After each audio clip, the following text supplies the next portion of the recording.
Me on the Sports Bar with Jason Cundy. We'll be taking all your calls, text, tweets and emails on all the big talking points from the weekend's football. And remember, we bring you the very first look at the next day's back page headlines every single night. The Sports Bar, weeknights from 10 on Talksport. Talksport. Catch up and listen up without having to cough up. It's free. Go to Talksport.com and download the app today. Or don't. Your choice entirely. Hello, Jim White here. Now, if you're wondering about all the background hullabaloo, I'm helping out as lifeguard at the brand new Talksport swimming pool. Golf! No running there, boy! But never mind that. Join me tomorrow morning from 10, when I'll be up to my neck in the warm, chlorinated waters of the day's biggest sports stories. Come plunge with me, Jim White, straight in at the deep end of the action. Weekday mornings from 10 on Talksport. Driving home with Darren Goff and Durham, a sporting legend and an angry sports journalist who'll pick a fight with anyone. Just really winds me up. Absolutely unbelievable. To say I'm angry is an understatement. Adrian Durham, what an absolute clown. Dynamic, double-strength drive time radio. Shall I stay? I don't like listening to him. I'll turn off. Do you want me to stay? Adrian Durham and Darren Goff. He's an idiot. Right, hands up, who wants me to stay? Drive time radio. I don't have to. Weekdays from 4, only on Talksport. Paul Hawksbee and Andy Jacobs on Sport. Talksport. It's the Double O Duo, the radio show that's like a collapsible bridge over a shark-infested pool of big names, sporting headlines, and topical debate. Join Paul Alligator Hopscotch Hawksbee and Andy Oddjob Jacobs, flying the plane of sporting entertainment out of the horse's bum of conventional radio. Have we got pussy galore on the show, Andy? No, Paul, but hope to see those fans back filling those seats again as quickly as possible in 2021.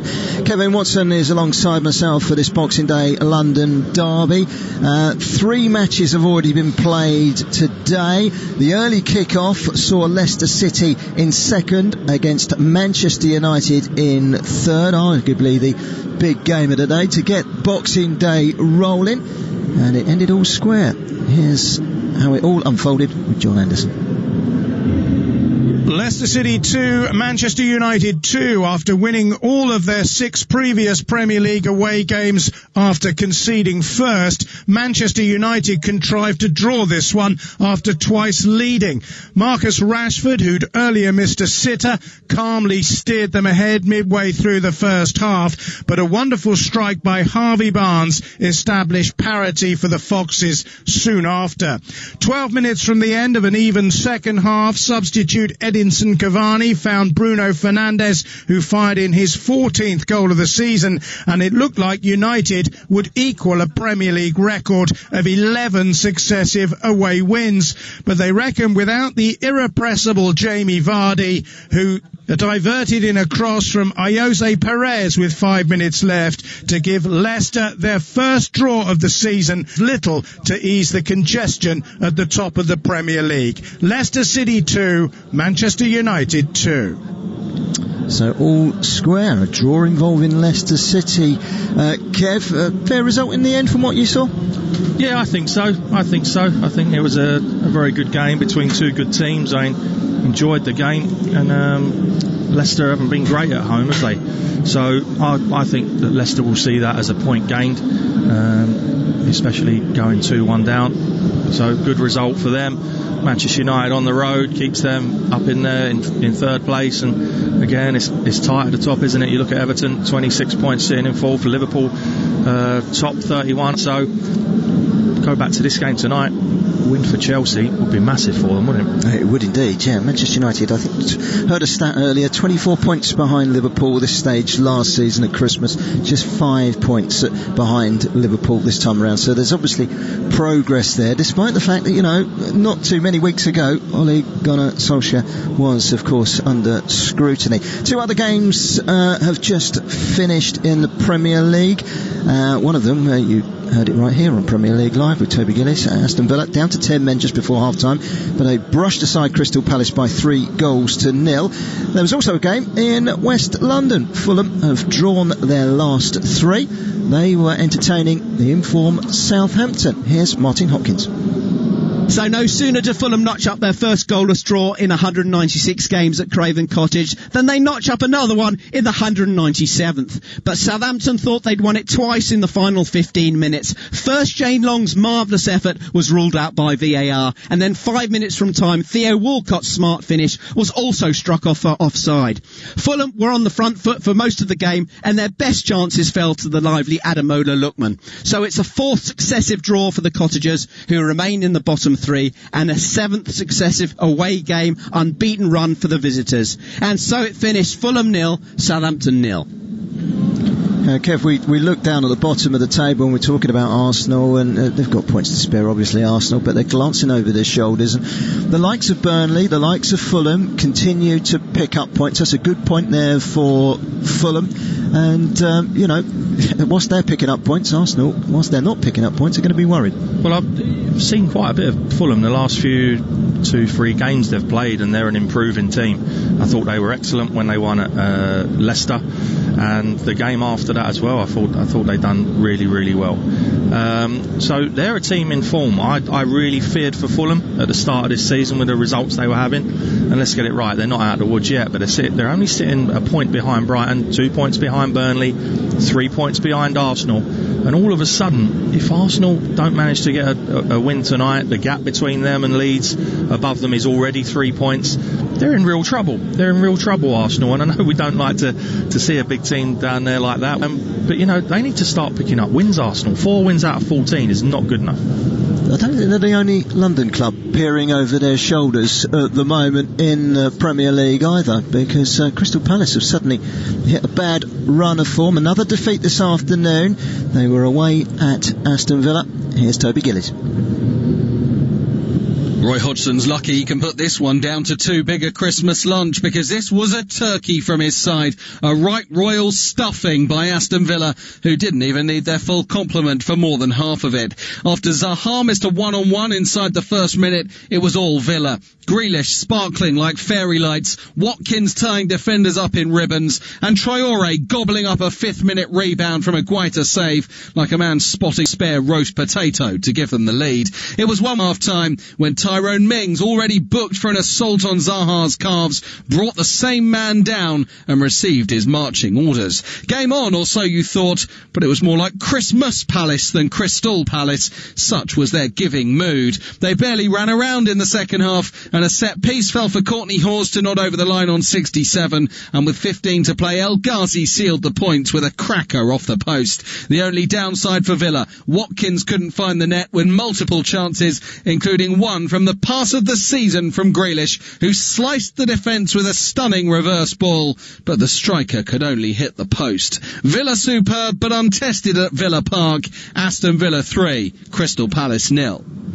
So Crystal Palace 7-0, they lost to Liverpool just before Christmas, 3-0 this afternoon, and playing over half of that match, Kev, with a man advantage. It didn't show. They're going for a real rocky time at the moment, and they will be peering over their shoulder, won't they? Yeah, they certainly will. I mean, they've got 7 points in hand at the moment over Fulham, are sitting in that last relegation spot. But the way they performed today, and we watched a little bit of it, was really concerning if you're a Crystal Palace fan. It really is. They had an extra man. It didn't look like it. Villa bossed possession, and the minimum you can ask for, we always, as coaches and managers, is to actually run around and work. And Crystal Palace just didn't do that. All of a sudden, their goal difference in 2 games has gone from +1 to -9. They've conceded 10 in 2 games, and that's not easily fixable.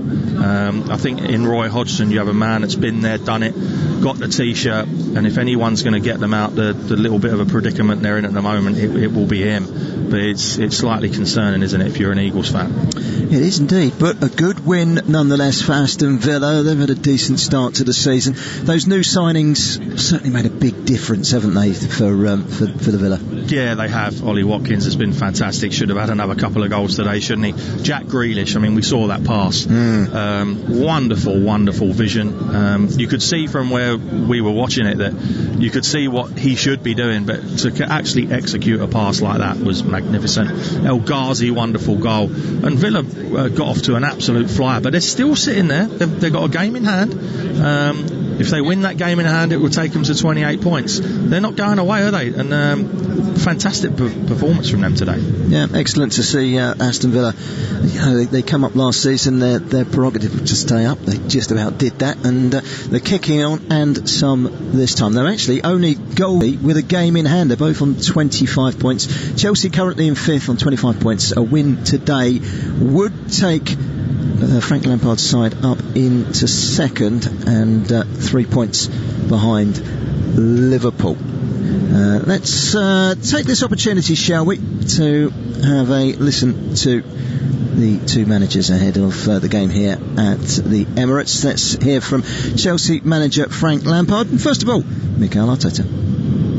But the best boost, the best medicine when you are in this situation is to win a football match. Every defeat is another hurting moment, is another moment of disappointment, is another moment that you have to lift up yourself, and that takes a lot of energy. So I think the best medicine for all of us would be to come here against Chelsea, beat them, and move from there. And this is exactly what we all need. I don't think it gives extra incentive because there's always been that. I felt that as a player. We had a real rivalry. When I joined at Chelsea, Arsenal had the upper hand on us, had won league titles before I came here. And as we managed to change that tide a lot, there was obviously clear rivalry, as you would expect with London teams anyway, and I enjoyed that side of it. That's as long as it's controlled and carried out in the right way, which I think it was for most of the time. So I think that rivalry remains. My role now is different. I'm not on the pitch. The players have to play with passion, controlled passion, because that's what a derby brings. We are trying to respond every week, and for different reasons we are not picking up results. It happened the last time against Burnley, a game that we should be winning. It happened against Southampton. It happens against Everton, and we have to turn things around. This bad luck or these things that are affecting our results have to change dramatically, because with those margins it's very complicated to win football matches in the Premier League. And we have the opportunity in a very special day here at home against Chelsea, so let's do it. I talk to him all the time. I don't sense the frustration. I think there's clearly, as a striker, you want to be scoring regularly because you get judged. He's done it in his career. So, but at the same time, every striker has moments and patches where the ball doesn't drop for you for whatever reason. And the positive thing is that he's getting chances in games, using his attributes to get in the box, to show his speed, to get chances, so they'll come. That was Frank Lampard and Mikel Arteta. Kev, that was Frank Lampard at the end there talking about Timo Werner. The goals have dried up a little bit for him, haven't they? 9 without a goal. They have, but he's a good footballer, and all players go through barren spells, patches where you're playing games and you're not scoring goals, but it won't continue for him. He's a little bit like Mane at Liverpool, has gone through a little bit of a dry continue, because like Mane, Werner's a very good player, and it's how he reacts to not scoring those goals, game in, game out. But he's got a lot of quality, and clearly Frank has a lot of belief in him because he keeps playing. For Arsenal, you know, we talk about those 6 changes. Hector Bellerin comes in and skippers the side. A big evening as well for Pablo Mari. He hasn't kicked a ball in anger since June in the Premier League, so he's back today. Martinelli, another player that's very rarely figured, did actually hobble off against Manchester City in midweek. And a rare start for Emil Smith-Rowe as well, young player that's come through the ranks. But one player in particular who's back in the side today, Alexandre Lacazette. They'll be looking to him for leadership from the front, won't they? Yeah, they will. I mean, a lot's going to be resting on his shoulders, I'm sure. You look at the other, Martinelli can get you a goal, but is there anyone else really? I look, Elneny and Xhaka are holding midfield players. Smith Rowe doesn't play an awful lot. Saka's an out-and-out wide player. They'll be looking to Lacazette. I don't see where too many other goals are going to come from. And also, I've been looking at the two benches, and when you think that Chelsea can bring on the likes of Havertz, Hudson-Odoi, obviously Olivier Giroud, if they need to change tact and try and play a different way, I just think that if it's a tight game, the game could be won by Chelsea from their bench. Absolutely, and Arsenal against Chelsea is, just over 5 minutes away from kick-off here in chilly Emirates Stadium here in North London. Quickly touching on Arsenal once again, their home form is poor. We know that. But one thing that I've noticed, I know Manchester City came here in the Cup in the week. They haven't played any of the top 6 at home in the league this season. That poor form has seen them drop points against the likes of Southampton, against the likes of Burnley. When I say top 6, I mean the big 6. They've got to start improving, but they do tend to step up to the mark against the big sides, don't they, Arsenal? Well, they need to. I mean, they've lost games here that you expecting them on paper, because it's Arsenal, you're expecting them to win, but we all know games aren't played on paper, and this Arsenal team is a team that's lacking in an awful lot of confidence at the moment. Will it galvanise them to play one of the so-called big top 6, Chelsea at home? You're thinking on paper it's got Chelsea win written all over it, but you just never know, dear. You never know, and maybe what Arsenal need is a little bit of a kick up the backside by playing a so-called top 6 team. Well, kick-off is just 5 minutes away. You're listening to Premier League Live.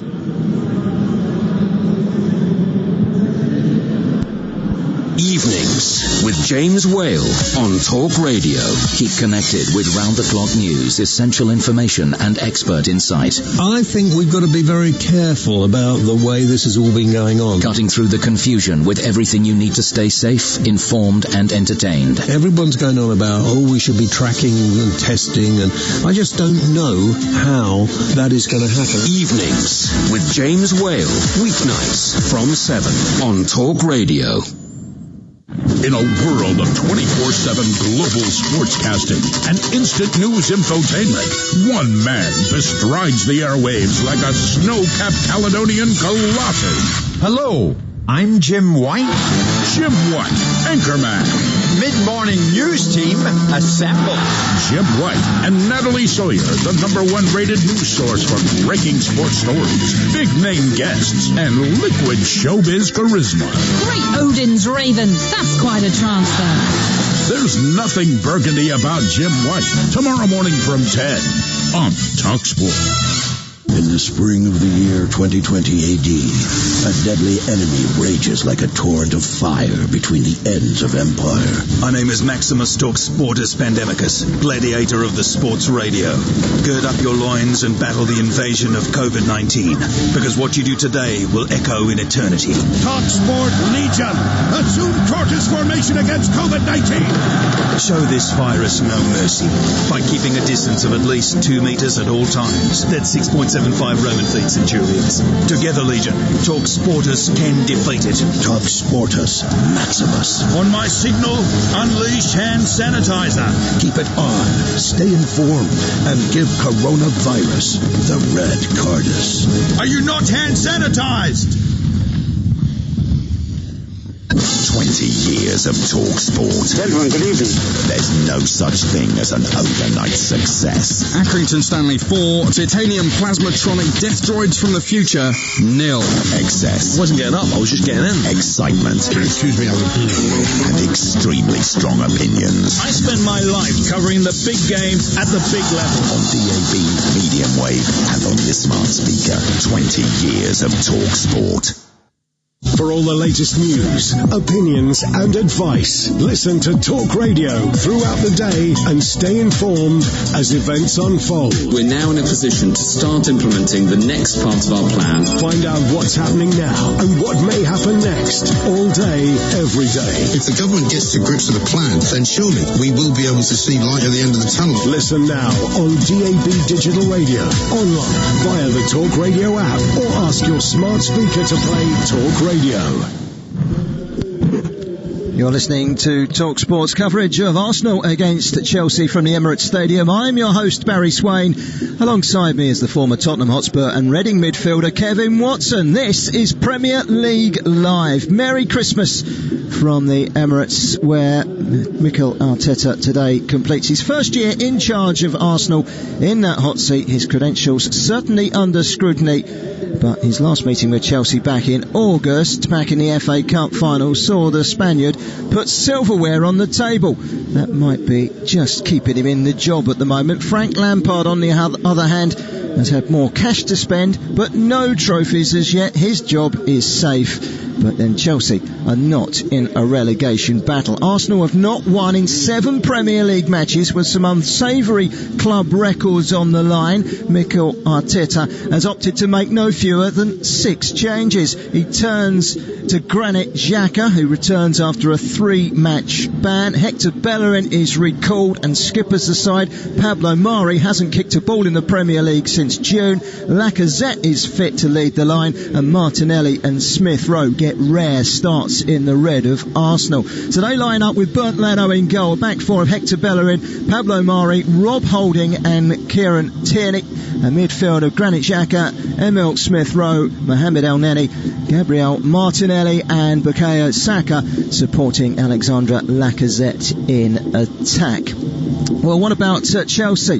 They had a mini wobble of their own recently, 2 losses and out of the top 4. Nothing to panic about as they brushed aside West Ham United in the build-up to Christmas. They make a couple of changes today. Reece James is fit. He returns and replaces Azpilicueta in the right-back position. Ben Chilwell is fit. And there is a place for Mateo Kovacic, who comes in as the 2 sets of players take the knee under the whistle of today's referee, Michael Oliver. For Arsenal, as they get this game underway, Chelsea for Arsenal on the bench, Willock, Ceballos, Maitland-Niles, Runnison the goalkeeper, Cedric, Pepe, Aubameyang, Mustafi and Nketiah. And quickly for Chelsea, Kepa, the keeper, Jorginho, Emerson, Havertz, Gilmour, Hudson-Odoi, Azpilicueta, Giroud and Rudiger. And like I said earlier, Kev, it could well be decided on the bench, this one. Yeah, I think so. It'd be interesting to see. I think Arsenal need a fast start. They might get one. Good cross. There's a good ball in, and then the shot is steered wide. Loads of space and time for Gabriel from an excellent ball in from the right-hand side from Hector Bellerin. And there's a statement of intent there for Arsenal. Confident going forward. Saka played it wide. Great ball in from Bellerin, and he steers it on the volley with the instep. But it's, in the end, quite a way wide. But a warning shot for Chelsea early on in the opening, 30 seconds or so there. Yeah, good play. Good play from Hector Bellerin. Overlap down the right-hand side. Very good cross. Thiago Silva, he doesn't get a big head on it. He can only flick it. It finds Martinelli at the back post, but it just comes to him too quickly, doesn't it? And it ends up going wide. Arsenal have made a solid start here. Header for Mari. And we both looked at one another and said, who is Mari? And that was when the team selections came out. The 27-year-old Spaniard. Cost 14 million from the South American side, Flamengo. Hasn't had too many chances, but he's on the ball right now. He prods the ball into the middle of the midfield, and Xhaka through the hole to Bellerin. Cuts inside the challenge of Mason Mount and feeds it back to Granit Xhaka again. The Swiss international looks up and plays it out towards Elneny, who helps it on to Tierney.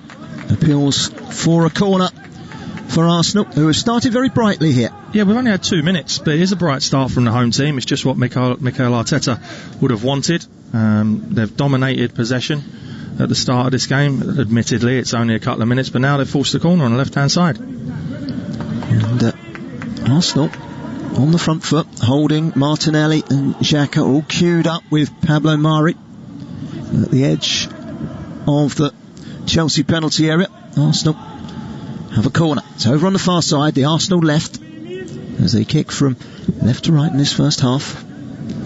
It's an outswinger. It's a decent delivery and a good header from Zouma. Got distance on it, cleared the lines. Timo Werner unable to hook it further on, and Arsenal can win it back again with Bellerin cushions it down to the number 25 there, Mohamed Elneny, with that thick lock of hair. Now Martinelli. He's always impressed when I've seen him playing for Arsenal. Down the left-hand side, cuts back inside, gets the cross in. Zouma stretching, right-footed, gets it clear. And Pulisic, the outside of the left boot, keeps it moving. Zouma goes long. It'll go straight into the head of Elneny. And Arsenal started on the front foot here with Smith Rowe trying to link up. That's the role that every time I've seen Emil Smith Rowe play, the young 20-year-old, he always seems to fill in that little gap between midfield and the striker, the kind of number 10 role. It'll be interesting to see how he gets on today. Not too many starts for Arsenal. No, he'll play just behind Lacazette, as we can see. Saka's over on this right-hand side, even though he's left-footed, and Martinelli, the right footer, over on the left-hand side. So almost a 3 just in behind Lacazette, and then Elneny and Xhaka sitting in the middle of the pitch. Like a 4-2-3-1, if you like. He's played in the last 4 cup games as Smith Rowe, as he scampers down the left-hand side trying to put pressure on Kurt Zouma, who sweeps it into touch. This is his first action in the Premier League in any way, shape or form this season. And of course Arsenal's cup form, take away the defeats in midweek against Manchester City, has been fairly good. They've come through the Europa League with 6 wins out of 6. You know, there's not a lot to bark home about. It was a pretty weak group, but you still got to win those games, and they did that. And they attacked down the left-hand side with Granit Xhaka. And at the moment, Arsenal haven't, Chelsea have had no chance to get hold of the ball and have a kick, really, have they? No, they've barely had a kick, barely got out of half, Baz, to be honest. And now we've got another Arsenal corner down this left-hand side, and it's been an extremely bright 5 minutes for the home team. It's a corner then, which is played short this time. Smith Rowe, back to Tierney, back out wide to Saka, who whips it in. It's a good ball in as well. Lacazette making the run towards the near post. It was a very difficult angle to do anything really, trying to glance it on, and it's easy for Edouard Mendy. And Chelsea, for the first time with 5 minutes gone, have got hold of the ball and can ping the ball around, although it's deep inside their own half. Here's Zouma, edge of his own penalty area. Lacazette trying to keep company with him. His ball forward was straight back to Arsenal, but today's referee, Michael Oliver, says that's a free kick for the foul by Lacazette. Chelsea need to get a foothold in this game. Arsenal pressing extremely high at the pitch. They know that they can't come here today and try and sit off and just let Chelsea play and hit them on a counter-attack. They've got to take the game to Chelsea, which they've done in this opening 6 minutes. Here's Tammy Abraham. This is the furthest up the pitch that Chelsea have been so far. Midway inside the Arsenal half. Wide to James. James takes a touch, delivers deep, too deep for the onrushing Kovacic, who has now gone a whole year since scoring his last Premier League goal against Everton at Goodison Park, so he'll be keen to put that record straight. But it was just a little bit too deep in the end from Reece James. Yeah, a little bit better from Chelsea, that. Good play, Tammy Abraham. Good hold-up play. Centre forward's job goes into him. It sticks. Good switch of play to Reece James, and Reece James normally has better quality than that. He's trying to look for that early cross in, but like you say, Baz, just overhits it, and Arsenal get a goal kick, but a little bit better from the away side there. David Guyver has got in touch on Twitter at Talksport Live. It's at Talksport Live. He's going for a 4-1 Chelsea win and Werner to score. Well, from what we've seen so far, it's not looking like a Chelsea 4-1 win, because they've yet to settle down, and Arsenal have a game plan and have stuck to it. Here's Smith Rowe sliding in, winning the ball off of Kante, and then going down. And the referee does blow his whistle. Doesn't signal Michael Oliver, but he does blow his whistle, and that's a free kick to Arsenal. Yeah, I thought that was a foul to start with on him, and then Kante drags him back, and Arsenal get the free kick. Here's Rob Holding to Mari, who's operating on the left of that central two for Arsenal, all the way back to Bernd Leno, the ever-present goalkeeper for Arsenal this season in the Premier League. Mari again. Obviously no David Luiz for Arsenal. So they are a little thin on the ground at the back, Arsenal, and they turn to Pablo Mari today. It's his opportunity to shine, to add a little bit of solidity. He's on the ball at the moment, venturing slowly up towards the halfway line. He's not going to take any chances in that position. Turns back to his goalkeeper. Now Rob Holding. This is his 9th successive start in the Premier League, Rob Holding.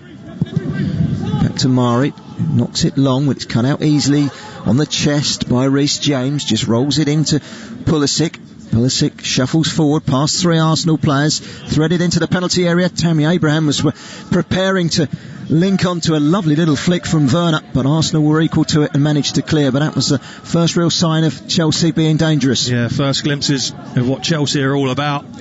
Good run from Pulisic, wasn't it? Lovely little run, clever little ball, and you can see it was Werner just trying a little flick round the corner to Tammy Abraham that didn't quite come off, but Chelsea seem to be settling now.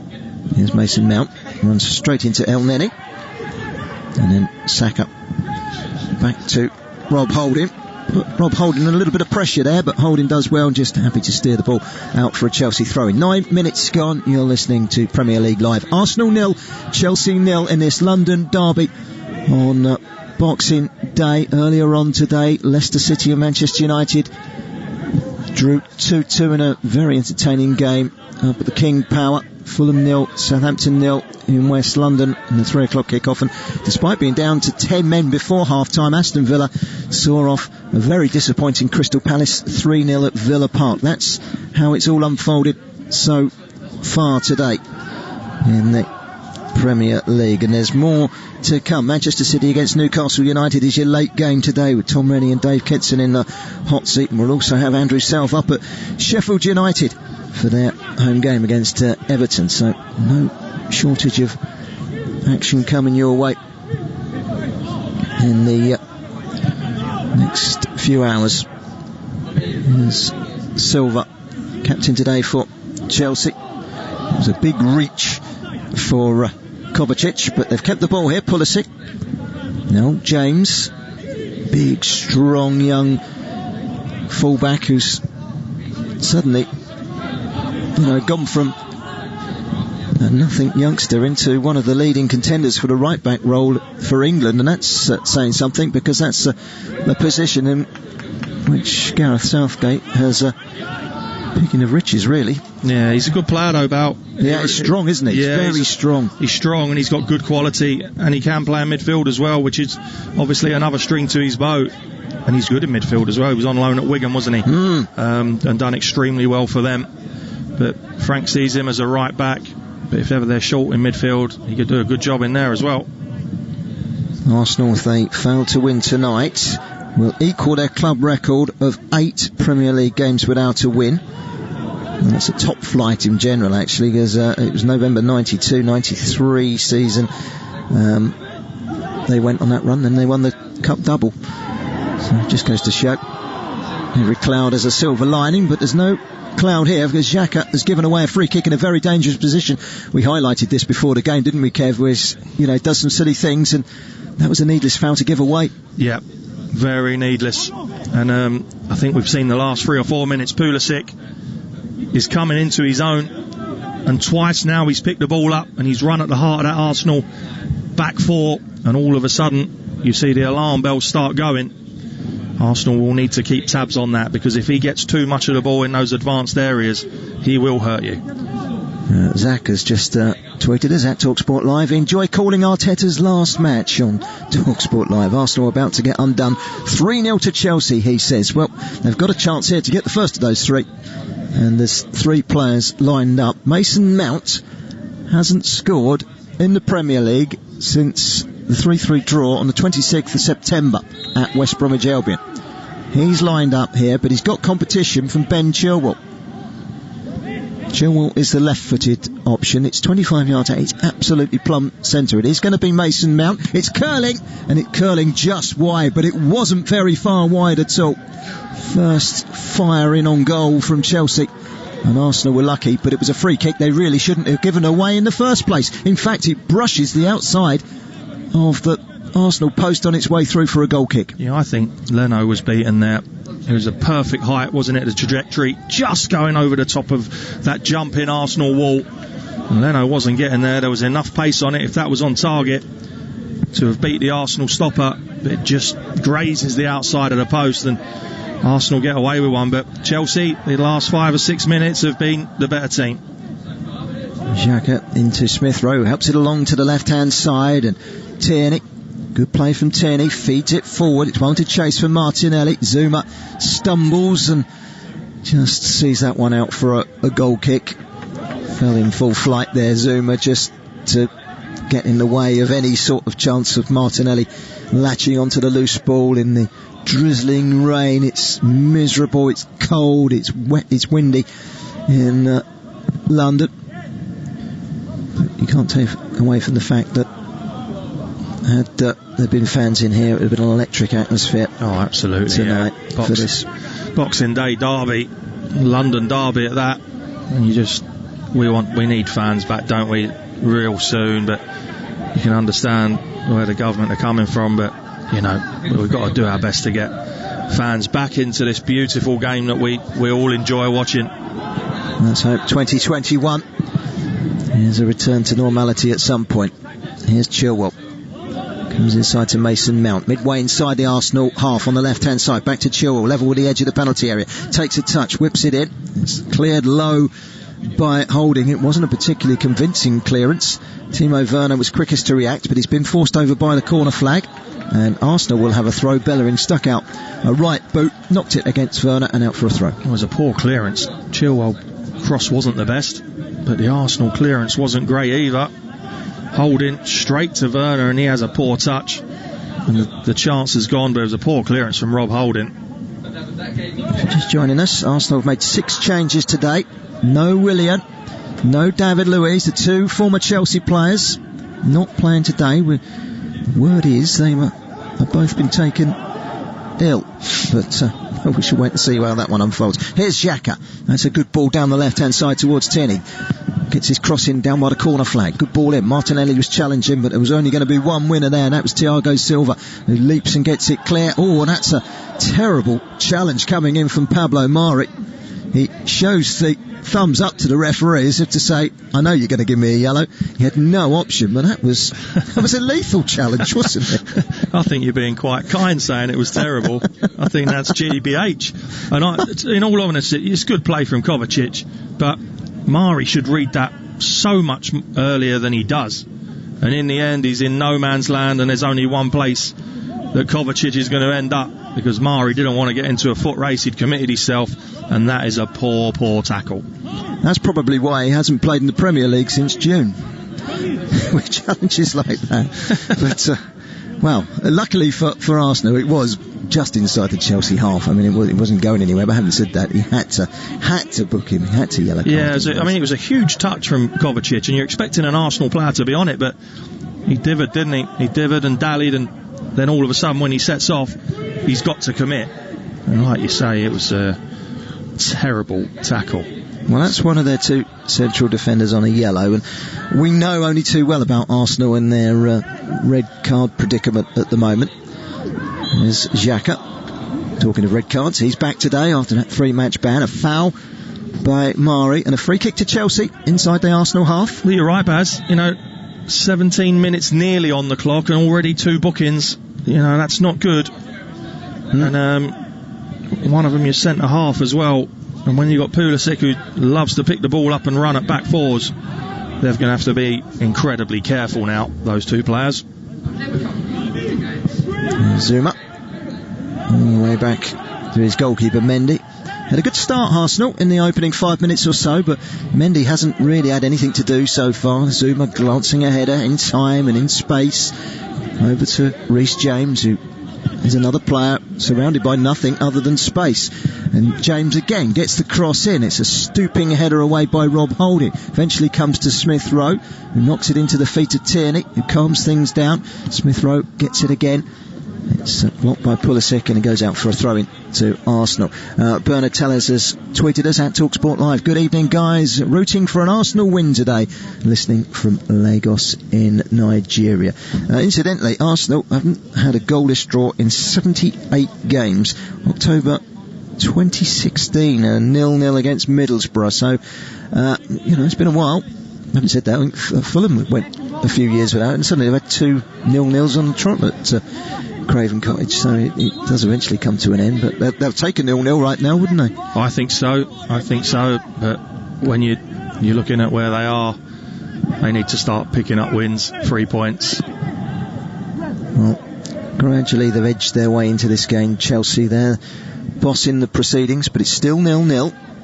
Best chance of the game, a curling free kick, which was from Mason Mount. It clipped the outside of the Arsenal woodwork. Here's Abraham, blocked well by Murray, over the head of Saka, into the chest of Werner. Well, for a moment he forgot which way they were kicking, because he's gone backwards to Silva and then back to Werner again. Werner just on the halfway line for Chelsea, wide on the left, inside to Kante. It's been robbed though by Lacazette. It wasn't a particularly good pass from Werner, but he's away again now. Fortune favoured him with a bobble, and he's into the penalty area. Still Timo Werner went to pull the trigger, and Rob Holding stuck out a right boot and got a very good block in at the expense of a corner. Good defending by Holding. Very good defending from Holding, but Werner gives the ball away to Kante. Really poor pass, and his reaction was poor. But a poor reaction ends up with the ball coming back to him. If he'd have tracked back, he wouldn't have ended up getting that ricochet. But he just stood there. It deflects into him. Holding stands up, to be fair, keeps him on his left foot, and it is good defending from the Arsenal centre-half in the end. But Werner's reaction to giving the ball away was poor, but inadvertently got him the ball back. Yeah, it was a strange one. But now Chelsea have a corner. Mason Mount is going to take it on this near side. It's their first corner of the game. It's a deep one. Reece James challenging. Smith Rowe gets it away. So, got all the way back to the halfway line, and the last outfield player is Kante. Takes a touch and knocks it long onto the head of Gabriel Martinelli.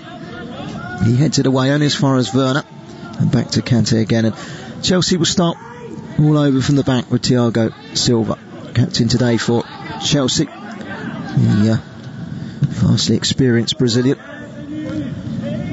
And Kovacic skips a couple of challenges and finds Kante.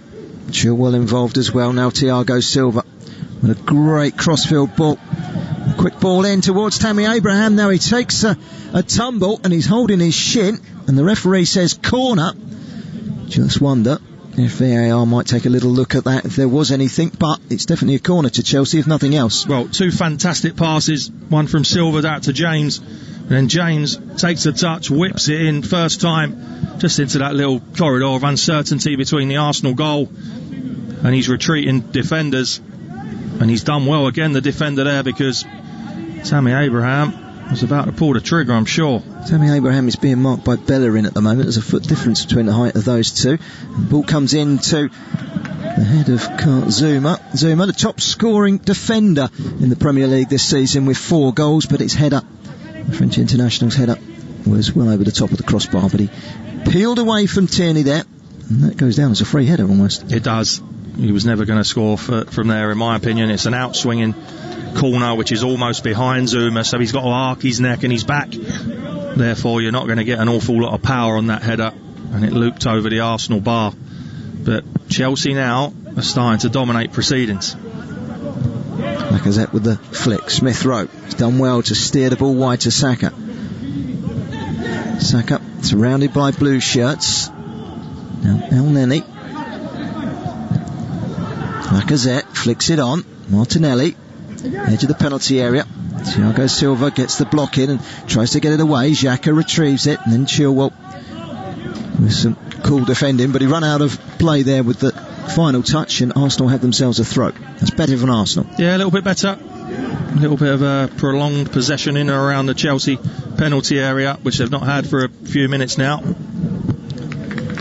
It was a poor touch that time from Bellerin. It goes straight behind for a goal kick. Jay Alienka has tweeted us at Talksport with the talent available to Chelsea on the field of play and on the bench. They should have no problem beating Arsenal this evening. He's listening on Lagos Talks from Lagos in Nigeria. Merry Christmas, he says to us all, and Hope you have an amazing new year. And you too as well, Jay. Thanks for joining us.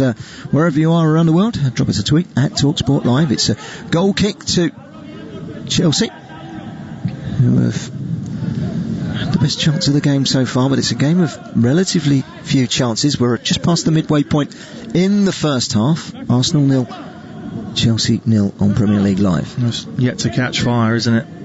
Yeah, it's been a slow burner up until now. Leicester City and Manchester United produced 4 goals and a point apiece in the lunchtime kick-off up at the King Power. Twice Manchester United went ahead, and twice Leicester City had to come from behind. It's usually the story for Manchester United. Here's Smith Rowe trying to quickly link up with Martinelli. Now Lacazette arrows one into the penalty area, and then Xhaka came off of Werner, back to Xhaka again, wide to Bellerin.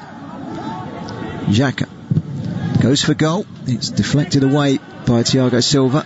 First to it is Chilwell, who manages to volley left-footed up towards the halfway line. Down goes Xhaka under the challenge of Abraham, who says, "What, mate?" And he was leaning into the back, and referee Michael Oliver had no option other than to give the free kick to Arsenal. Yeah, clever from Granit Xhaka. Just gets his body in the way. Tammy Abraham pushes him in the back, but you give Xhaka half a yard, 30 yards out, he's going to pull the trigger, and he did there. It was worth a go, I thought. Got blocked, but why not?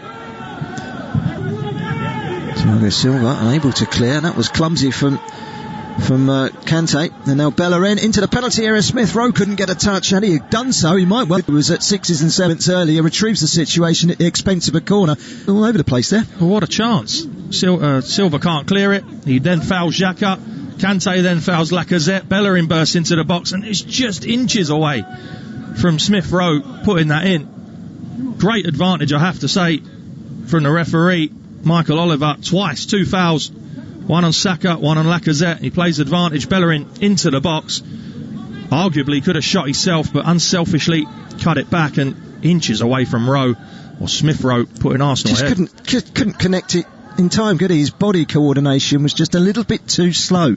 Then comes the corner, straight onto the head of Chilwell, and his looping header travels all the way downfield to Tierney. They'll start again with Smith Rowe. Showed too much of that to Kante, but he can't keep it in on the far side, and it's a throw to Arsenal. Well, it's the best chance of the game. Easily the best chance of the game.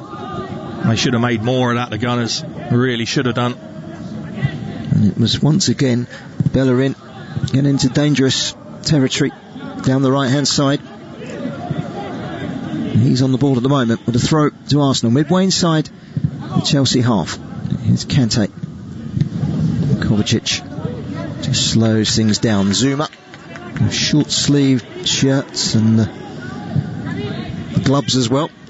Don't think they do long sleeve shirts anymore, do they? It's just short sleeves, and if you're cold you put a layer beneath. That's how it works, isn't it, Kev? Yeah, I don't remember seeing a long sleeve shirt. They have the Under Armour tops, don't they? I think they're called, and they go underneath. Got to be the same colour as what you're playing in. During our day we used to play with a coat underneath, didn't we? Yeah. Here come Chelsea again. It's sent forward by Pulisic, who's just switched to the left for now. Now Elneny through the lines to Smith Rowe on the left hand side, up against Zouma. Finds Saka, back to Smith Rowe again, looks up, first time ball in. It's a good strong header away from Silva to get there ahead of Lacazette. And now Werner, he's shown too much of that to Tierney. Tierney come away with the ball, but it's going to be a free kick to Chelsea. Yeah, I think it's a foul. Just tries to nick in front, doesn't he, of Werner, Tierney, but catches the Arsenal man. Catches the Chelsea man. How much does a lack of crowd make a difference for a game like this? This is a high tempo game, a London derby. 14 red cards in 56 Premier League meetings between these two. That's what it means. And there's not really been any fire or any passion so far, it feels. No, a crowd makes a huge difference in any game of football, but here at the Emirates, I bet you can't name the last Arsenal player and the last Chelsea player to be sent off in the game between Arsenal and Chelsea. How long are we going back? Not too long. I probably can't, actually. Xhaka? No. For Arsenal, it was David Luiz. For Chelsea... David Luiz. There you go. Yeah. Here's Thiago Silva. Always seems to have time on the ball. Long clearance from Mendy. Straight through to Pablo Mari, who hasn't done too bad apart from that rather cynical challenge on Pulisic earlier on. No, he's done alright. Holding to clearance. Lacazette's touch. It was a little on the heavy side. Takes him back into the Arsenal half, and then his pass was a poor one to Bellerin, and it's a throw into Chelsea. 28.5 minutes gone. Arsenal 0, Chelsea 0. Premier League Live. We're on Twitter at Talksport Live.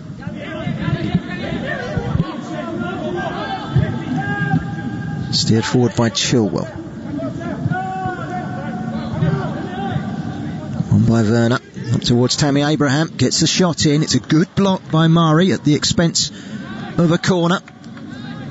Just couldn't wriggle clear of his marker there, Tammy Abraham. He tees himself up for it nicely. It's a good little header into him. Knocks it down into a little bit of space, but Mari gets himself in the way, doesn't he? It's good defending. We have a Chelsea corner. That was going to be on target. Looked like it was going to be straight at Leno. So Chelsea corner kick. The rain continues to fall in North London. Comes Mount's corner, and out swing up. It's a good glancing header away from Mari. Comes to Reece James, who tries to curl one. He doesn't score too many goals, just the one Premier League goal this season, and that one was quite a way away, wasn't it? Well, you can see what he was trying to do. Corner gets flicked on, I think by an Arsenal head. Finds James on the far corner of the box and just shifts it inside onto his right foot. You can see what he's trying to do. He's trying to angle it with curl towards that far corner. He gets it horribly wrong and balloons it behind the goal. Almost sleet-like rain falling from the North London sky. Emmanuel has tweeted this to say Merry Christmas at Talksport Live. Arsenal 0, Chelsea 2, he reckons. Dappy Andy. In fact, let's just see this forward run from Chelsea. Pulisic, edge of the penalty area, left-hand side. Checks back. Mason Mount goes for power rather than the curl. Had he gone for the curl, it might have been closer. It was, in the end, well wide of Leno's left-hand post and out for a goal kick. Well, again, it's the direct running of Christian Pulisic that gets Chelsea in there, runs beyond the front. His pace takes him away from Mari. Lovely little ball back to Mason Mount, who had caught play up, and you're right, if he'd have gone for a curl towards that far post, he might have been better off, but he tried to drive it, didn't he? Yeah. And there was wrong shape on the ball. Adibere Owadoye has tweeted at Talksport Live, this is the same way Arsenal played against City and they collapsed suddenly in the second half. Can they hold on? Addy says he doubts it. He's in Abuja in Nigeria. We shall wait and see. Hunter at Talksport Live, listening by the fire. He sent us a lovely picture, look at that. Hoping Chelsea grabs the win. Merry Christmas to you all. Yes indeed, Merry Christmas, Hunter. Hope you're enjoying the commentary from North London, the London derby. Here's Smith Rowe playing in Martinelli. It's good overlap from Tierney, hits the heels of James and goes behind for another Arsenal corner. 31.5 minutes gone. Arsenal 0, Chelsea 0. Yeah, good overlap from Tierney there. Catches play up. Look at that. Gets round Martinelli. Desire to get in there. Just cross lets him down and deflects off James, but Arsenal are far from holding on at the moment, like one of our listeners just alluded to. It's quite an even game, I would say. Yep. Smith Rowe, corner taken short. Now Tierney bursts down the left-hand side. It's a deep delivery. Leaping, or trying to leap ahead of everyone else, was Pablo Mari. He's been kept in on the right-hand side by Bellerin. Quickly checks back out to Xhaka. Xhaka looks up. That's a good pass towards Tierney on the left-hand side. Tierney cuts inside James. He's done well here. Tierney goes down. Penalty, Arsenal. Well, a little bit of skill on the left-hand side from Tierney took him away from James. It was naive from James, who brought him down, and Arsenal have a golden opportunity to take the lead from the penalty spot.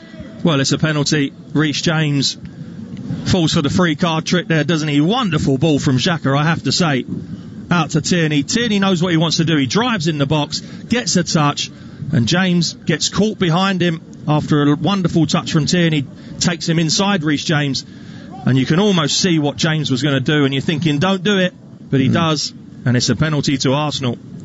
33 minutes on the clock, and this is an important moment for Arsenal. VAR are taking a look, because when you look at it here, Kev, and we're looking at it on the monitor, how much of a contact was there before Tierney went down?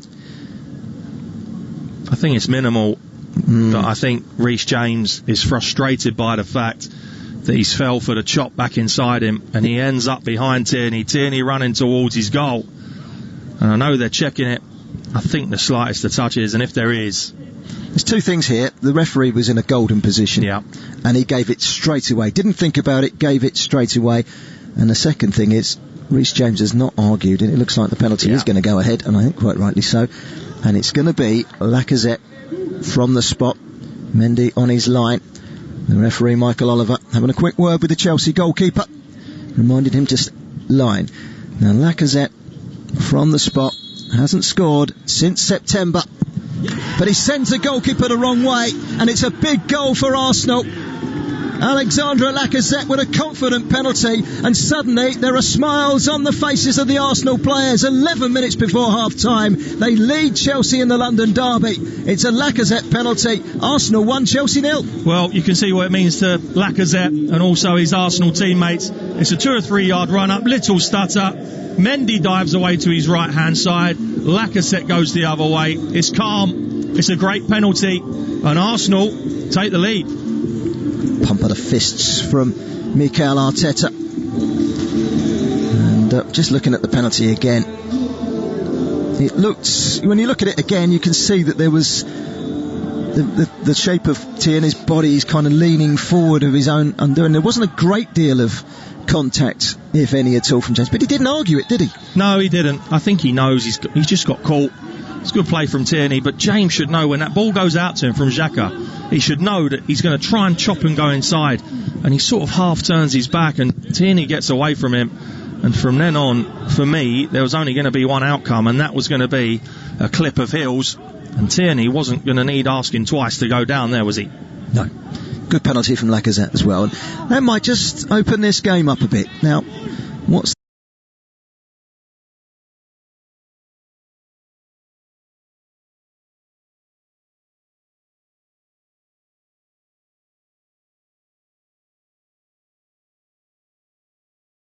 corner flag, and he loses control of it. I think he's been quite sloppy in this opening 36 minutes, Timo Werner. D. Wilson has just tweeted us at Talksport Live. All he wants for Christmas is Arsenal to go down 3-1 to Chelsea, he says. Pulisic to get a brace, listening from snowy Idaho in the USA. Here's Smith Rowe for Arsenal. They're on the front foot at the moment, leading by 1-0. Tierney, back to Xhaka. Tierney again. This is traditionally a figure that is dominated by the home side. I think there's only something like 2 wins in the last 15 meetings from the away side in this fixture in the Premier League between Arsenal and Chelsea, wherever it is, whether it's here at the Emirates or across at Stamford Bridge. And that's the way of things today. Mendy with the goal kick. Straight onto the head of Elneny in the centre circle. Gets distance on his header forward up towards Lacazette. Helps it on. Down goes Zouma. The referee blows his whistle. Foul by Martinelli. Free kick to Chelsea. Yeah, that's going to hurt. Yeah, it's an awkward landing. Yeah, Martinelli coming into the side of Zouma there. Zouma running onto a ball. Straight to head it clear. Martinelli coming in. Wouldn't have seen him. Look here again though. Calm, wasn't it, from Lacazette? Mendy dancing around on the line, didn't put him off, didn't bother him, sends him the wrong way. Yeah, it's a confident penalty. Adeg Boyega has tweeted us at Talksport Live: if Arteta fails to win tonight, then he should be sacked. Shouldn't allow him to finish where he has started with Arsenal. But he also says that only time will tell the importance of Ozil. He's not in the squad, he's not in the Premier League squad at the moment. He's not an Arteta man, that's for sure. No, I don't think there's any way back for Mesut Ozil. I think Arsenal could be sitting bottom of the league and he wouldn't be playing, he wouldn't be involved. I think that ship has sailed. Well, he said earlier in the week they had to clear out the deadwood, but there's still a little bit of deadwood in there. Didn't realise how much deadwood there was here at Arsenal, but they've still got some fantastic talent. I don't think anyone's any too good to go down, but they should stay up with what they've got. Yeah, I'm pretty sure they will. But like I say, they've not been having a good time of it, as everyone knows. And I think if there's the next goal in this game, if indeed there is guarantee there will be. Well, Arsenal will be quite happy if there's no more goals in this game. Yeah, obviously, but the next goal, if there is one, will be pivotal. It'll be interesting to see Arsenal's reaction if Chelsea get it and they get back to 1-1. And of course, we talked about the former Chelsea players in the Arsenal ranks, Willian and David Luiz not featuring in any way, shape or form on the team sheet tonight. On the bench for Chelsea, Olivier Giroud. There in itself lies a script waiting to be written. Yeah, a script and a plan B, which Arsenal don't really have, but Chelsea do. Chelsea do, and Tammy Abraham hasn't seen a lot of the ball tonight, that's for sure. Here's Tierney screaming away down that left-hand side, but he's been cut out by Kante. Coming off of Kovacic, who was fouled by Martinelli. Free kick to Chelsea.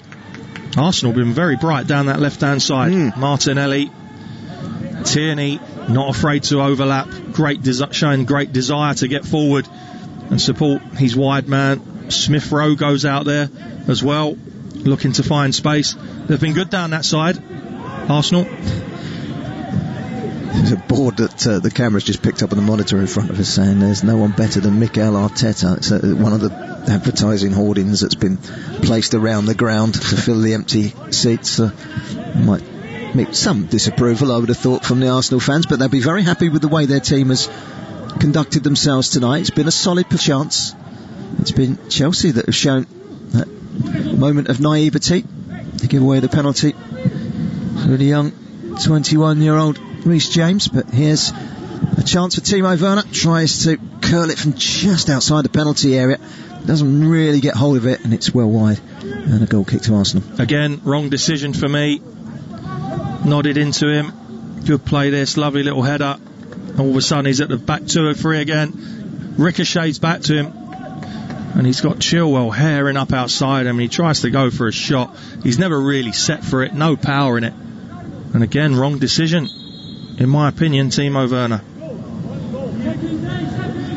Lampard glancing up at the scoreboard behind the goal away to our right, where it says Arsenal 1, Chelsea 0, and 3.5 minutes to go to half time, and he'll want to get his players in at the moment, Kev, and just reorganise. Yeah, sometimes you need half time to rejig it, to get them going, galvanise them, change a few things tactically possibly.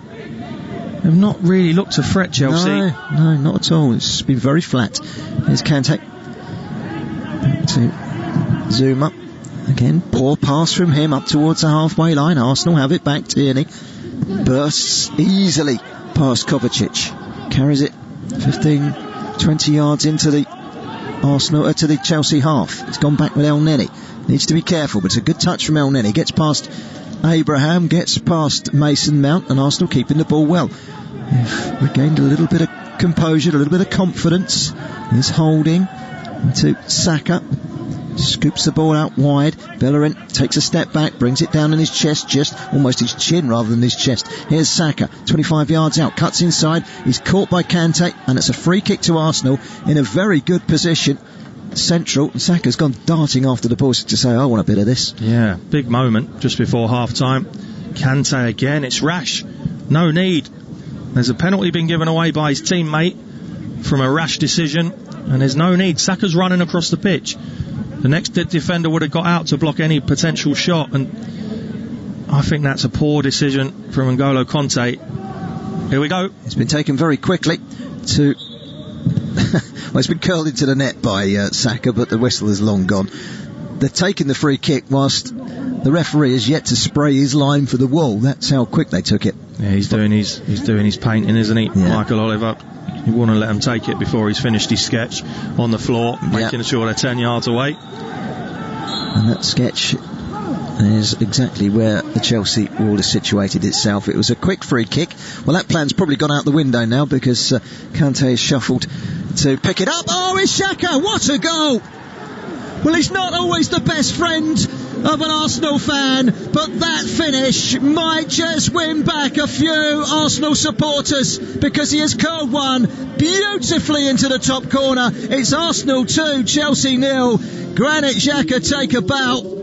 He's gone from villain to hero in the space of a few weeks. A wonderful free kick, and you can't knock Granit Xhaka for that execution. Absolutely not. And we know he's got a hammer of a left foot, Granit Xhaka. But like we said, Kante giving away a free kick in a really dangerous area just before half-time. Xhaka doesn't need asking twice to shoot from that distance, and he not only gets the accuracy, he's got the power, and enough power to get it over that Chelsea wall, dipping.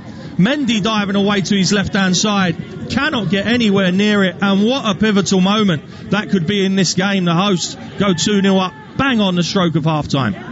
Right when they needed it most. Arsenal 2, Chelsea 0. This one is not going to the form book, but Granit Xhaka has unearthed a really, really good free kick right into the top corner.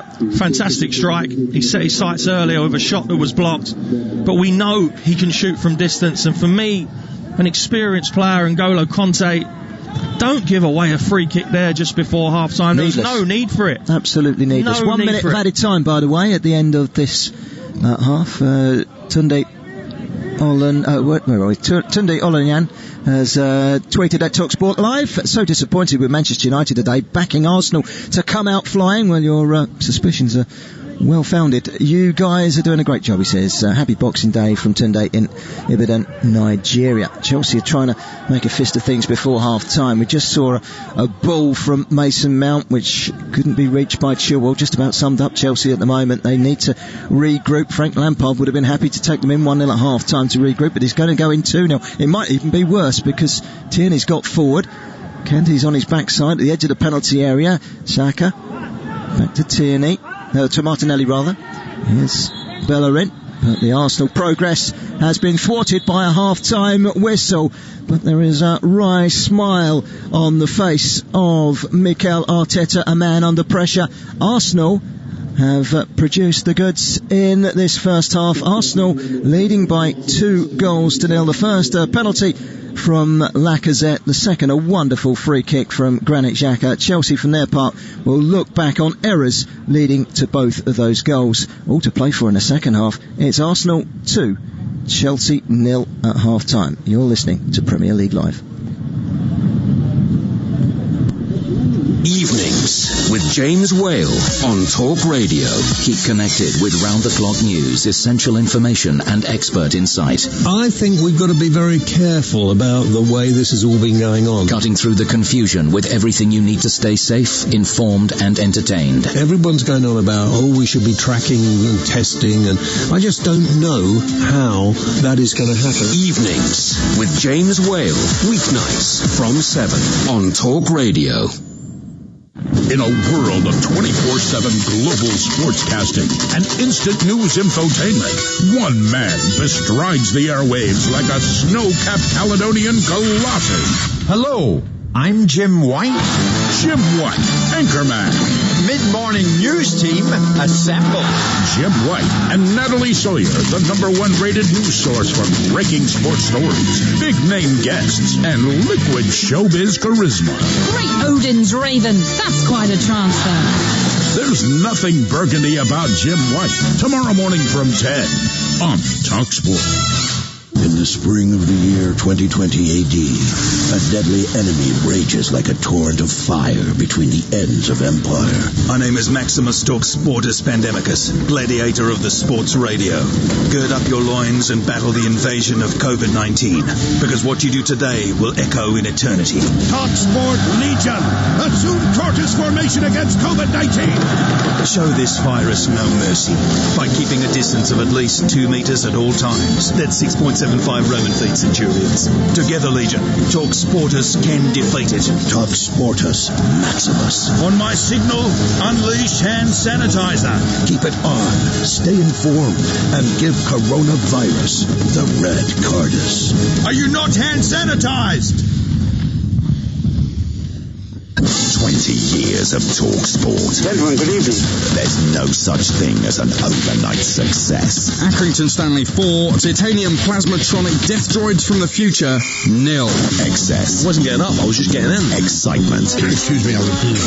And extremely strong opinions. I spend my life covering the big game at the big level. On DAB, medium wave, and on your smart speaker. 20 years of Talksport. For all the latest news, opinions and advice, listen to Talk Radio throughout the day and stay informed as events unfold. We're now in a position to start implementing the next part of our plan. Find out what's happening now and what may happen next, all day, every day. If the government gets to grips with the plan, then surely we will be able to see light at the end of the tunnel. Listen now on DAB Digital Radio, online, via the Talk Radio app, or ask your smart speaker to play Talk Radio. Half-time here in the London derby. It's Arsenal 2, Chelsea 0. There's how the first half unfolded.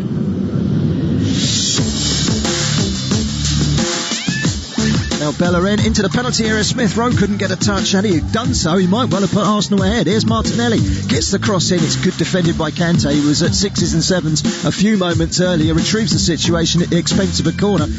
Chelsea were a little bit all over the place there. What a chance. Silva can't clear it. He then fouls Xhaka. Kante then fouls Lacazette. Bellerin bursts into the box and it's just inches away from Smith Rowe putting that in. Tierney cuts inside James. He's done well here. Tierney goes down. Penalty Arsenal. Lacazette from the spot. Hasn't scored since September. But he sends the goalkeeper the wrong way. And it's a big goal for Arsenal. Alexandre Lacazette with a confident penalty. It's a 2 or 3 yard run up, little stutter. Mendy dives away to his right hand side. Lacazette goes the other way. It's calm. It's a great penalty. And Arsenal take the lead. Arsenal 1, Chelsea 0. Oh, it's Xhaka. What a goal. Well, he's not always the best friend of an Arsenal fan, but that finish might just win back a few Arsenal supporters because he has curled one beautifully into the top corner. It's Arsenal 2, Chelsea 0.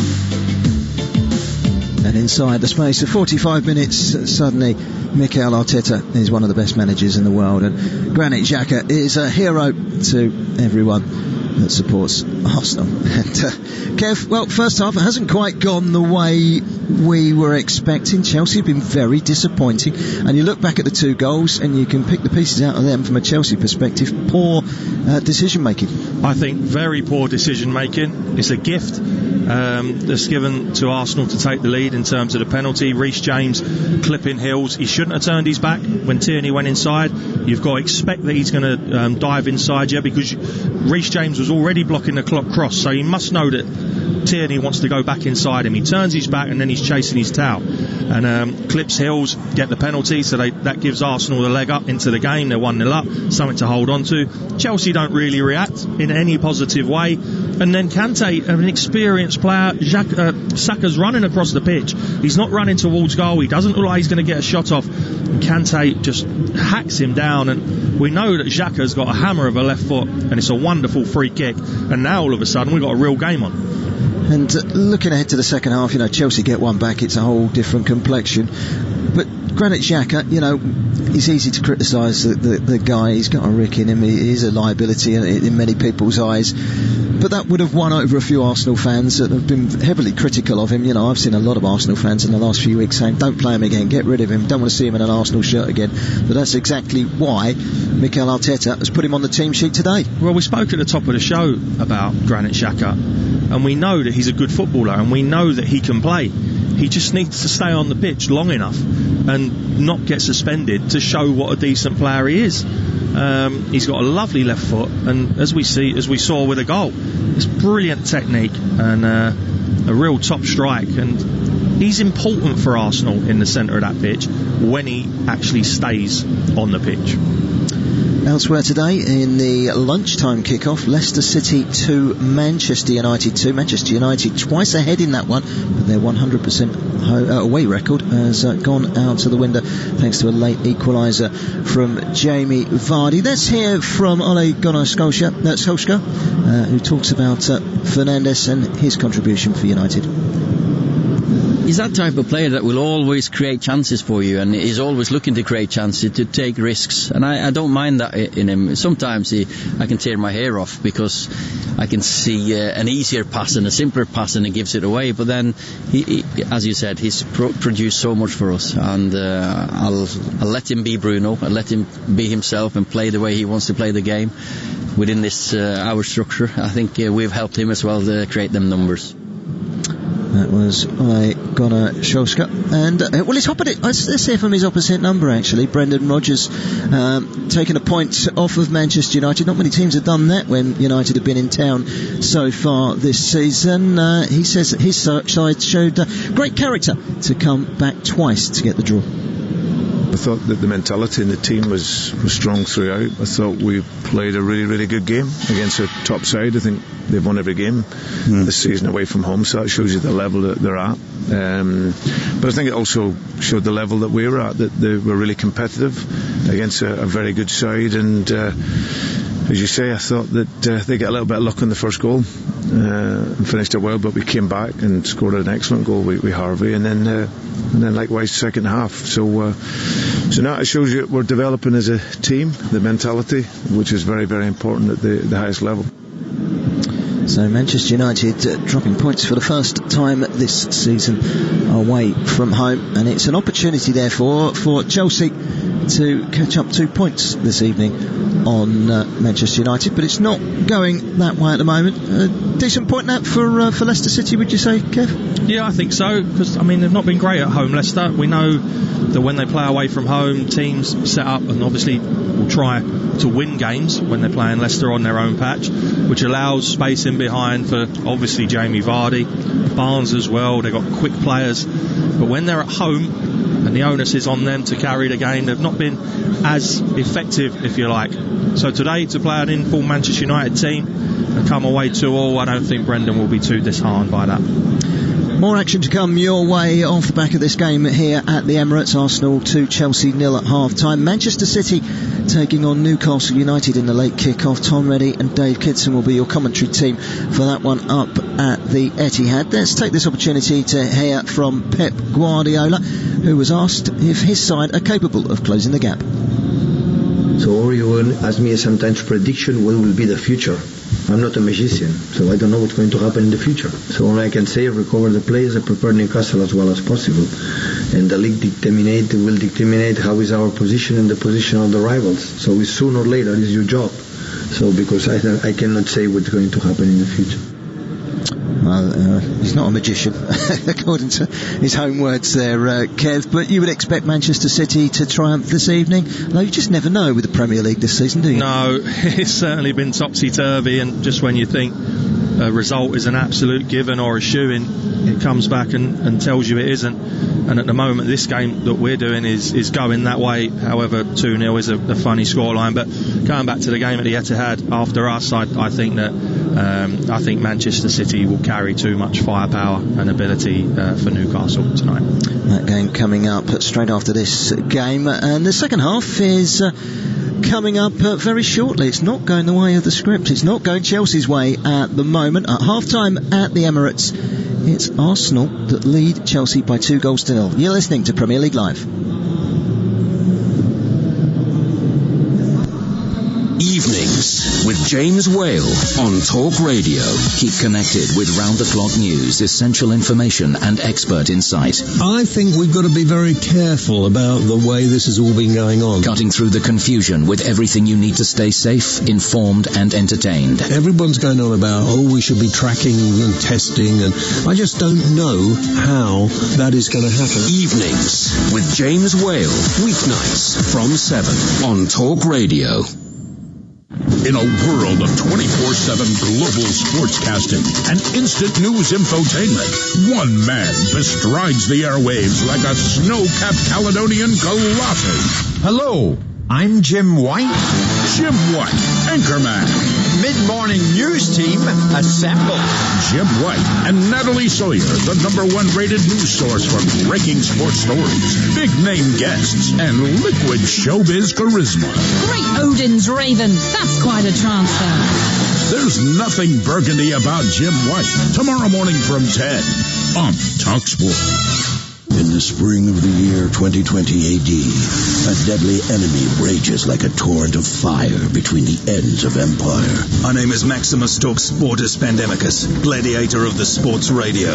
Gird up your loins and battle the invasion of COVID-19, because what you do today will echo in eternity. Talksport Legion, assume tortoise formation against COVID-19. Show this virus no mercy by keeping a distance of at least 2 meters at all times. That's 6.75 Roman feet centurions. Together, Legion, Talksportus can defeat it. Talksportus Maximus. On my signal, unleash hand sanitizer. Keep it on, stay informed, and give coronavirus the red cardus. Are you not hand sanitized? 20 years of Talksport. Gentlemen, good evening. There's no such thing as an overnight success. Accrington Stanley 4, Titanium Plasmatronic Death Droids from the Future, 0. Excess. I wasn't getting up, I was just getting in. Excitement. Excuse me, And extremely strong opinions. I spend my life covering the big game at the big level. On DAB, medium wave, and on your smart speaker. 20 years of Talksport. For all the latest news, opinions and advice, listen to Talk Radio throughout the day and stay informed as events unfold. We're now in a position to start implementing the next part of our plan. Find out what's happening now and what may happen next, all day, every day. If the government gets to grips with the plan, then surely we will be able to see light at the end of the tunnel. Listen now on DAB Digital Radio, online, via the Talk Radio app, or ask your smart speaker to play Talk Radio. You're listening to TalkSport's coverage of Arsenal against Chelsea from the Emirates Stadium. I'm your host, Barry Swain. Alongside me, the former Tottenham Hotspur and Reading midfielder, Kevin Watson. This is Premier League Live. Now, there's a double change for Chelsea in this second half, and it's going to see Callum Hudson-Odoi and Jorginho coming on. Yet to see who is going to take the place of who they're going to take place of. The captain's armband has been put on the arm of Jorginho. Read into that what you will. And just waiting to see who comes off in their place. Just trying to work it all out at the moment. Lampard was quickly out onto his seat down below as we get ready for this second half. Thiago Silva is still out, and he's just handed over the armband to Jorginho. I'm just trying to see who it is that's come off for Arsenal. We'll find out in just a second. For Chelsea, but for Arsenal, they are unchanged as we're underway in the second half. Leno in goal, back forward, Bellerin holding Murray, who's on a yellow card, and Tierney, Xhaka, Smith Rowe, Elneny, Martinelli, and Saka in midfield, and Lacazette is on the front line. His goal got things going. Kante's still out there. I think it might be Kovacic that's gone off. Kovacic and Werner.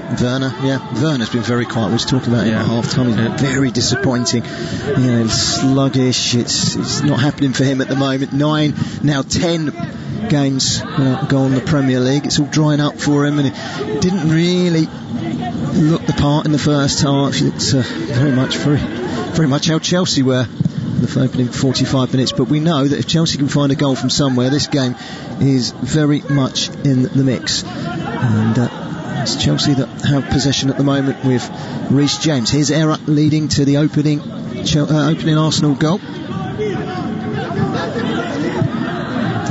Kante just plays it inside to Jorginho to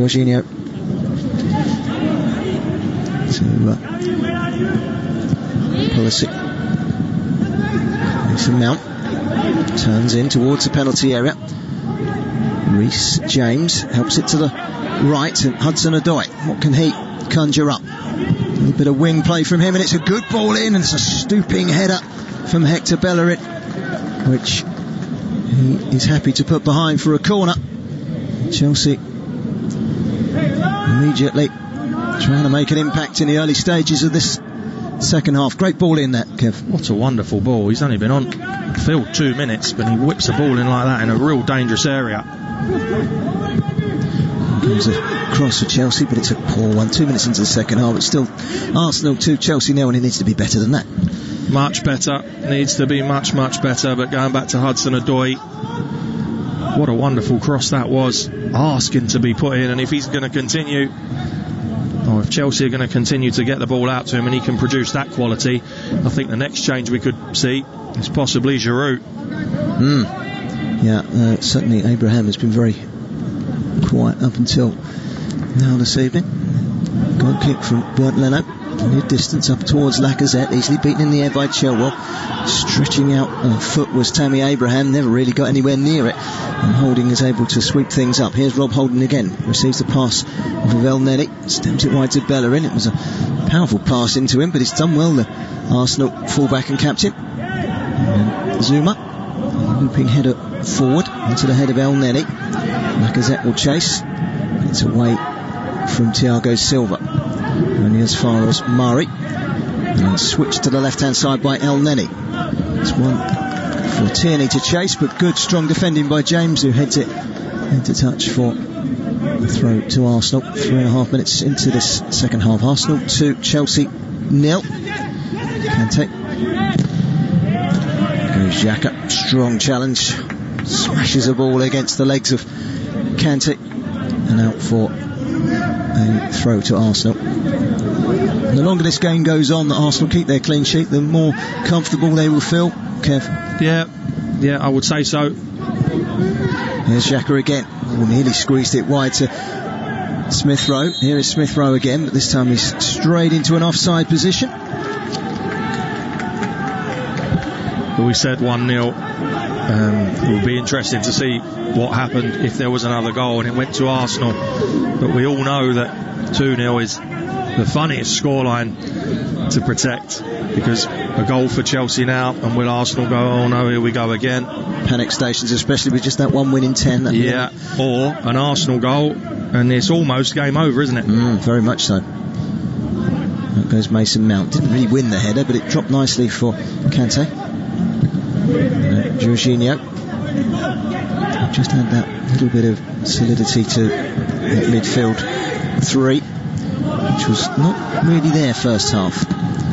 Away by Pablo Mari, who continues to perform strongly at the back. Yeah, he's done all right. Apart from that, we keep coming back to that challenge on Pulisic, which was. Well, he knew what his fate was, didn't he? Yeah. He put his hand up. Yeah, I know that's a booking. We've got an interesting scenario, though, haven't we? Do Arsenal, do they go push on to try and get the third? They've not got to chase the game. Do they sit, see what Chelsea have got, try and hit them on the counter attack? I guess only time will tell.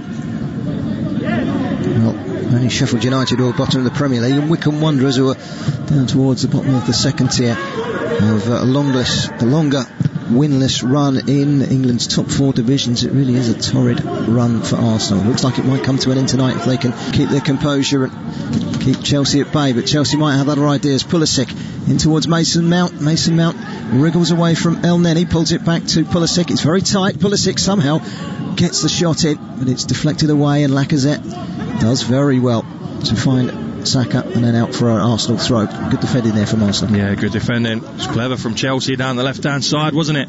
And again, you feel that if Chelsea are going to get back into this game, Pulisic is the likely guy that's going to get them back in. He's been bright, he's just not had the ball often enough, in my opinion. Every time he gets it, things happen for Chelsea. Bellerin with a throw. Smith Rowe dropping very deep as a holding midfielder for the moment, but Arsenal are giving the ball away. Hudson-Odoi, Kante, Jorginho, now Reece James helps it on to Hudson-Odoi. He's got a point to prove, Hudson-Odoi. No doubt of his talent, but he needs to prove it on the biggest stage for Chelsea. Here he is again, finds Jorginho, his fellow half-time substitute. Arsenal mop it up well. Xhaka takes a touch, launches it into the Chelsea half. Zouma needs to be careful. He's being closed down by Martinelli, who's full of running. Zouma shows his class and turns away from the danger. Here come Chelsea once again. Pulisic. Mason Mount facing up to Elneny. Wants to go back to Jorginho. Silva. Now Zouma. Striding forward, bit of space in front of him. Goes to the right hand side, and Hudson-Odoi lays it off to James. Now Kante on the right hand side. It's a decent looking ball in. Good header away by Mari. In goes James. There's an Arsenal player down. I think it might be Xhaka. It's not Xhaka because he's on the ball at the moment, but there is an Arsenal player down. Here's Smith Rowe, who's going to kick the ball out and stop play. 7.5 minutes. It's Martinelli that's down.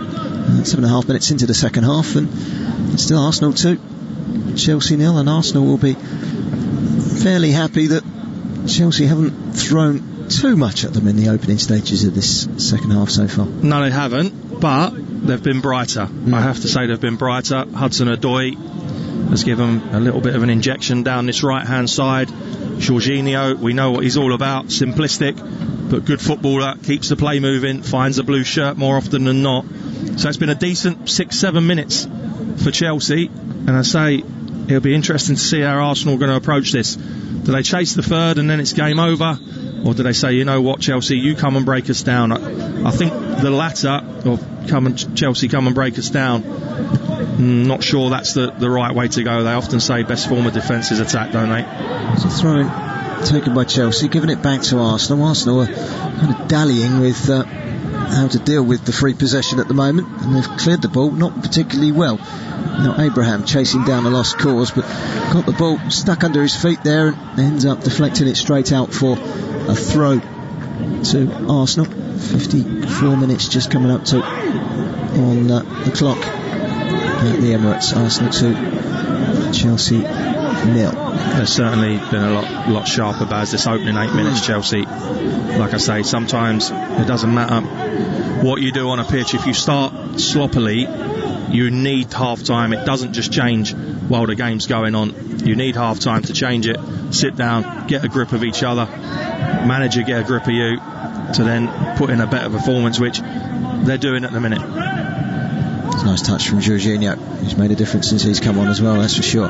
Mason Mount, can he get the cross in? He can. It's a good ball in, but quite rightly Bernd Leno was there ahead of Abraham to claim the ball and just calm things down for Arsenal. That's good keeping, really good keeping. Mount just coaxes the ball in there, doesn't he? Puts it into an area, not really aiming for any players, just putting it into a nice area for his boys to go and attack. But Leno reads it, comes out, does really well. Xhaka for Arsenal. And Bellerin over the halfway line in the right back position. He's got an option to his right. That's Smith Rowe. Smith Rowe level with the edge of the penalty area. Finds Saka. Saka goes for goal.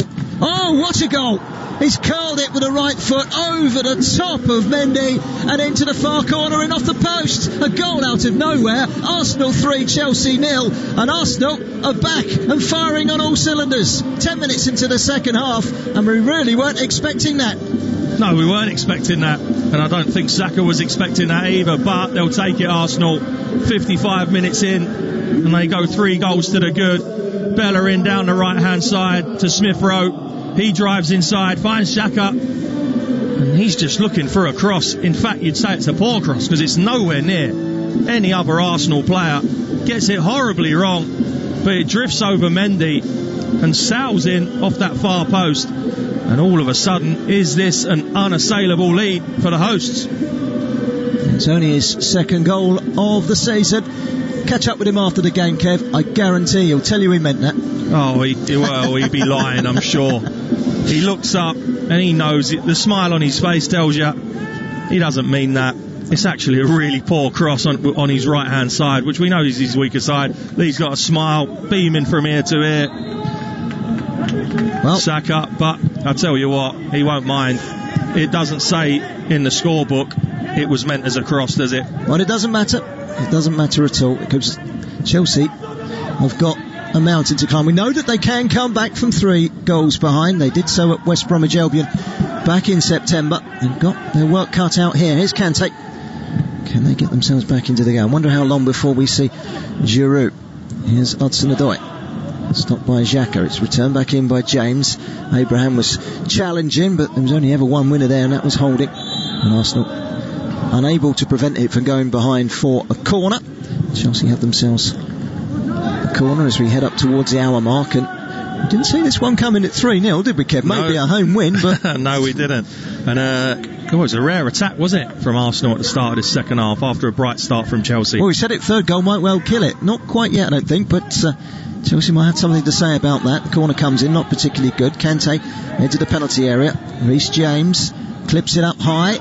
Challenging was Zouma. There were enough red and white shirts back there to prevent him from getting a clean header on goal, and it's gone behind for a goal kick, and there's a whack on the head for Rob Holding for the part that he's played in keeping Zouma out there. Yeah, so 3-0, nearly an hour on the clock. Normally you would say, and I said it, it's probably game over. However, it's not one-way traffic, is it, heading towards Chelsea's goal? So you wouldn't put it past Chelsea to get back in this game, but at the moment, yeah, they've been brighter this second half, but still for me, it's been a lacklustre performance from the away team, and Arsenal, they won't mind how goals go in, and especially that one that puts them free to the good. They scored 2 goals from set plays, excluding penalties this season, Arsenal. Only Leicester's tally is worse, but that has been added to that wonderful free kick from Xhaka. I think we've got to give Saka the benefit of that slightly and say it was a decent looking goal, whether he meant it or not. Oh, it looked great. No, it did look great. And he'll tell you, I tell you now, I know players, and you know players, most of them would probably say, yeah, of course I meant it, of course I meant it. He'll be getting ribbed if he does, I tell you that. I've been in dressing rooms and seen goals like that going, yeah, of course I meant it. Well, yeah, I don't think so, mate. It was actually a very poor cross. No, I'm going to with you on that, but I know that he's not going to tell you that. No. It's a free kick to Chelsea. It's levelled the edge of the penalty area. It's going to be taken on the left-hand side by Chilwell. Cross was a poor one, headed away by Lacazette, drilled back in towards goal. It was unconvincing from Mason Mount. He's not scored since September the 26th in the Premier League. The last goal he got was in November on England duty. The goals have dried up for him. Yeah, they have, and he's not helping my fantasy team, I can tell you that much. He's going to have to go out of that, the way things are standing. But he's a good player. He's going through a little bit of a drought. He's only a young lad, good footballer. He'll get his goal soon enough, I'm sure. Double change from Chelsea did make a difference, but suddenly they're on the back foot again. It's Saka. Checks it back to Xhaka. Now Tierney, edge of the penalty area. Stomping ball into the box, and then the scissor kick effort. Well, that would have been some goal from Gabriel Martinelli. The acrobatics, very Brazilian from the Brazilian, but in the end it was a comfortable save by Mendy. Yeah, I like Martinelli, you know. Very enthusiastic, wants to work, wants to run around, and no end of ability as well. Goes for the spectacular there. I think it's a comfortable save from Mendy in the end, but worth a go. Chelsea with possession on the halfway line. Kante to Mason Mount, who has room to move into, sprinting up towards the edge of the penalty area. Elneny stops him in his tracks, but manages to play it inside to Pulisic. Pulisic pulls the trigger. That's deflected away, and Lacazette picks up the loose ball. Saka trying to dribble too many there, and he's given the ball away. It's Abraham, edge of the penalty area. Jorginho to Pulisic, and the overlap is Chilwell. Chilwell hangs it up high. Tammy Abraham couldn't quite reach it, and Arsenal are able to clear up towards the halfway line. All looked good there, but the cross was just too high, wasn't it? Yeah, it was good. Lovely little chip ball to the back post from Chilwell.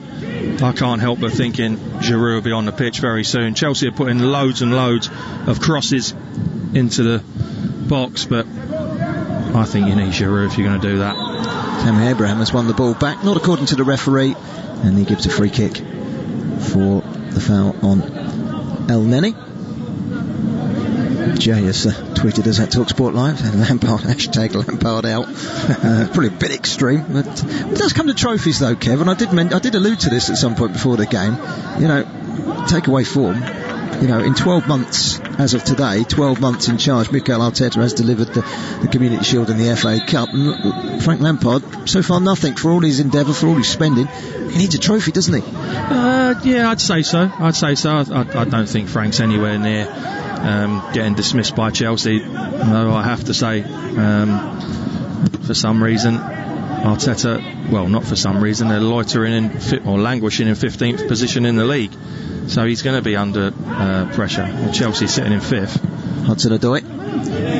Ball across the face of the 18-yard box. Good defending that from Bukayo Saka. He definitely meant that header back to his goalkeeper, Bernd Leno. He's done great there. He's done really, really well. He's worked hard down that line. Here's Smith Rowe, young player.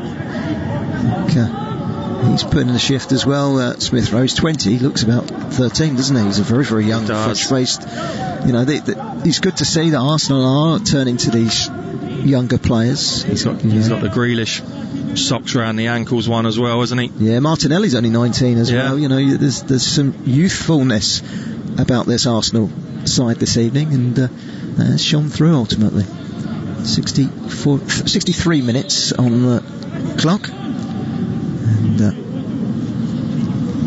it remains 3-0 here to Arsenal. Not the scoreline we were expecting. Olivier Giroud is warming up with his snood around his neck to keep him warm on what is a very chilly evening in North London. Elneny squeezes it through to Xhaka. One back well by Hudson-Odoi, but Arsenal coming forward with Tierney, and he's up towards the edge of the penalty area. Tierney looks up, intelligent ball. Martinelli, great save by Mendy. It really should have been 4-0 though, and it would have been a goal that Martinelli richly deserved. Sadly for him, stopped by Mendy. Well, I think he should score, and like you say, richly deserved it would have been. It's brilliant again down this left hand side, and he holds his head, Martinelli, but they break Arsenal and they're away. Tierney opens his legs, gets down this left hand side, lovely little cutback. He sets himself brilliantly, Martinelli, but I feel he should score. He's got all that corner to aim for. Slight deflection off of Zouma as well. Slight deflection, may have just taken the sting out of things and steered it slightly towards Mendy. Yeah, I think so. We're going to see a change, and Smith Rowe has departed. I think he's done well, young lad. Yeah, he has. Arteta really pleased with him. He's done all right, hasn't he? He's replaced by Callum Willock. He comes across from Hudson-Odoi. Nothing really on the end of it. And Arsenal, plenty of bodies back in that penalty area. Murray with a header away.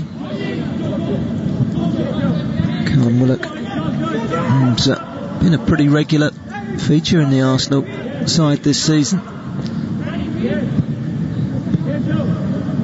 21-year-old, another youngster. Like for like in terms of position, just going to go and sit in behind. Fresh legs. Lacazette.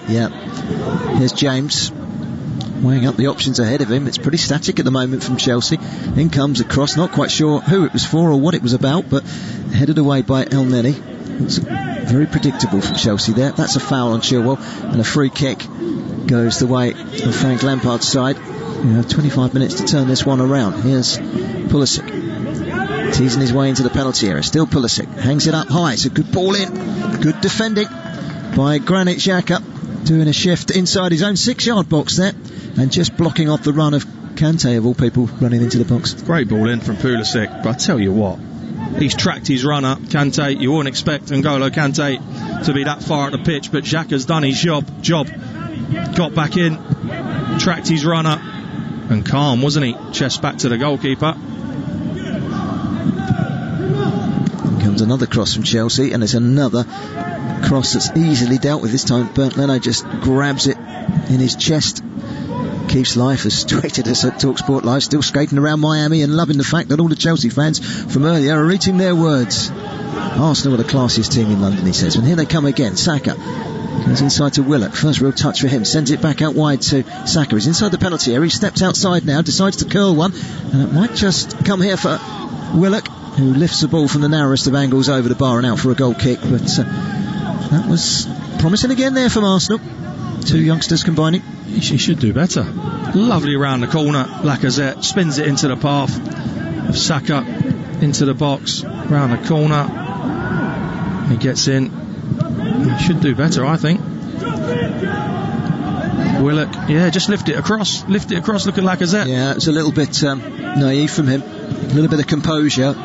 Could have been 4. They've had a couple of good chances. At the moment, they look the likeliest side to score. They do, because Chelsea got to put on. They get push on. They're going to leave gaps. They've got to commit bodies forward.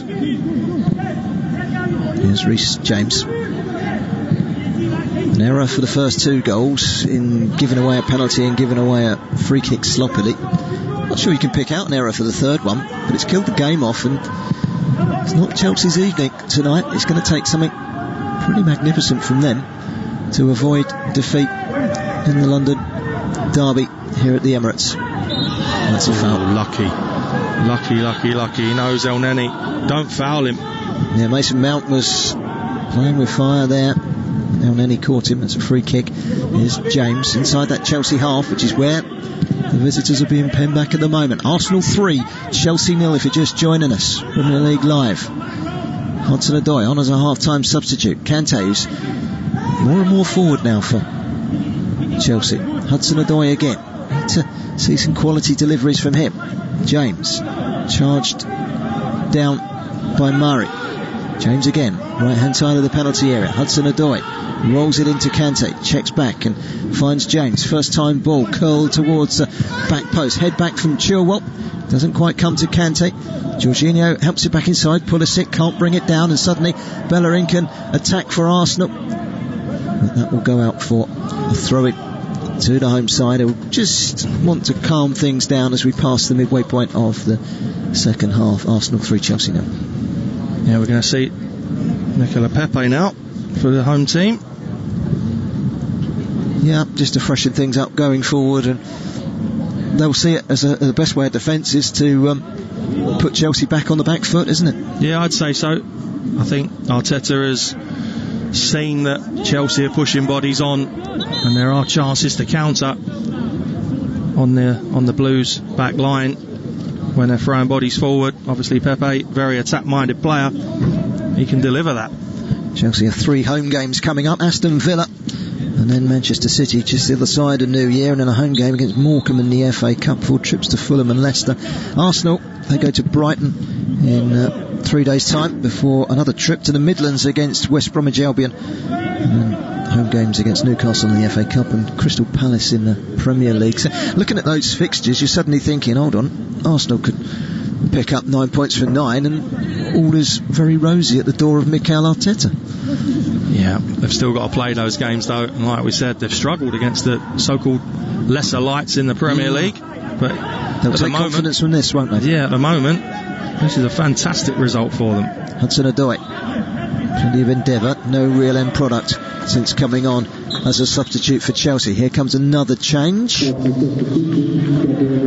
That's Martinelli. Well, he limped off in the game against Manchester City in midweek. He took a bit of a battering earlier on in this second half to his back. I think he's okay, but he's going to come off, and it's a like-for-like change. Nicola Pepe comes on. He's done well, Martinelli. Again, an embrace from his manager, which he deserves. And he's enthusiastic, he's hard working. I've always been impressed with him when I've seen him play for Arsenal. Yeah, me too. We're into the last 20 minutes here. Chelsea need 3 goals. That's just to take a point back to Stamford Bridge. You can't see it happening, Kev, can you? Not at the moment. They're running out of time, aren't they? And in all honesty, they've not really been. They've had probably more of the ball this second half, but they've not tested the keeper at all.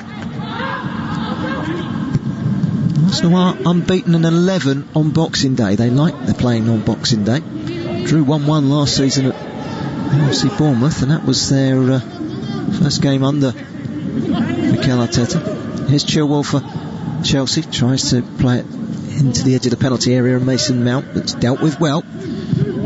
Jorginho, Zouma towards Chilwell, left hand side of the penalty area, checks back, finds Mason Mount again, up against Elneny. Still Mason Mount, can he get the cross in? He hangs it in. Header up in the air and then away from Tierney, and a referee Sees a flag up on this near side, and it's a free kick to Arsenal, and it's another attack from Chelsea that comes to nothing. Atik Wakil has just tweeted us at Talksport. Amatiki Wakili from Kudana in Nigeria. He's an Arsenal fan, and if this match ends the way it's going, he's going to have a nice sleep tonight. I bet you are, up the Gunners, he says. Well, I think you're going to have a good sleep tonight. Either that, or Chelsea are going to provide us with one of the great Premier League comebacks. Yeah, and at the moment I can't see that happening whatsoever. Olivier Giroud has just gone and sat down again. Maybe that's in it, a statement of intent. They've given up the ghost on this one. Here's Pulisic. Chilwell. Sitting deep, but again Leno commands his 6-yard box. Good goalkeeping from him. It's one you'd expect him to take. Yeah, one you'd expect, but he's done great tonight. He's organised his defenders, he's commanded his 6-yard box really well. I've got to say though, Arsenal as a team, and especially as a back four, have defended brilliantly. There's an injury to Lacazette here. He took a whack to the face. These two sides, by the way, met 19 years ago today. That's the last time they met on a Boxing Day. They do have history of Boxing Day meetings down the years. The last time they met, 2001. Frank Lampard at Highbury giving the visitors Chelsea the lead, but Arsenal came back to win 2-1 that day. They haven't had to come back today. They've done it all themselves. Thiago Silva has just picked up a yellow card for that challenge. And looks like Kante is going off, and it's Havertz that comes on, yet to really prove himself since his big move from Bayer Leverkusen. It's a free kick to Arsenal. Saka is lining up to take it. He's a good 30 yards from goal. Lifts it in towards the penalty area. It's a dangerous ball. If only they could get someone on the end of it. It was just too high, and glides away for a goal kick. Yeah, not bad ball in there from Saka. Possibly just a little bit too much pace on it, taking it away from his on-rushing forwards. But any slight touch on that, and that would have been danger for Chelsea. Raymond has tweeted us, Raymond Borka, saying Xhaka coming back from the suspension to get 2 goals against the title contenders and Pride of London. He's disgusted. He didn't actually get the second one. It was Saka that got the second one. Xhaka and Saka on the score sheet for the Gunners this evening. Here's a ball forward by James. Took a deflection. Havertz won't get there, but it will be a corner. And there are 16 minutes to go here at the Emirates, and Arsenal continue to lead by 3-0. Shock of a result on Boxing Day. I'm really surprised Giroud's not entered the fray. I really am. The amount of crosses Chelsea are putting in. In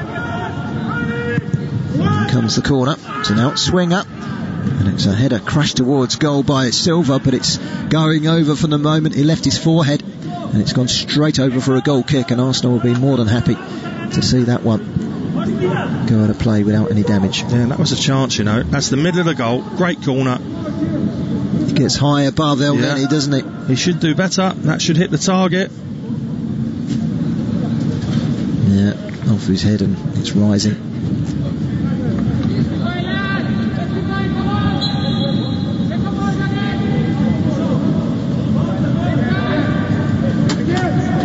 So a goal kick.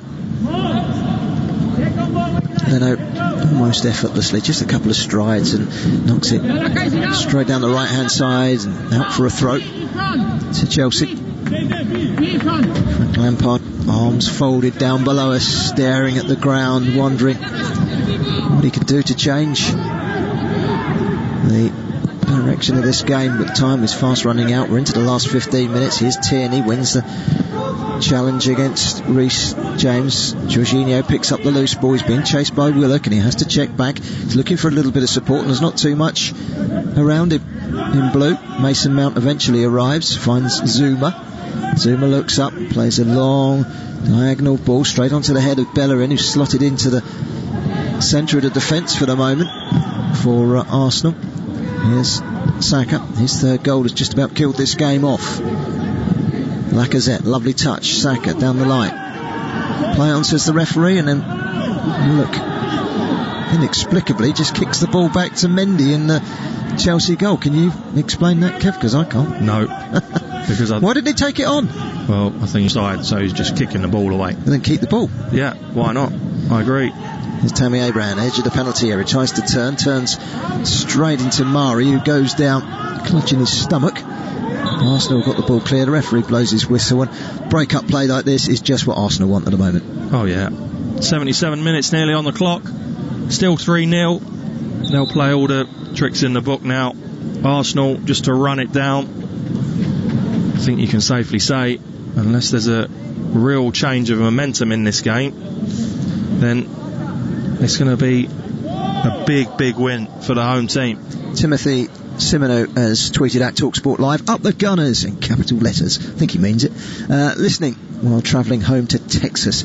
As a Gunner, I'm happy with the results, but as an American, I'd like to see Pulisic get on the score sheet. Well, he's not really been at his best today, that's for sure. Tidal has actually tweeted us at Talksport Live, all we need as Arsenal fans is patience, and I think that's a fair comment.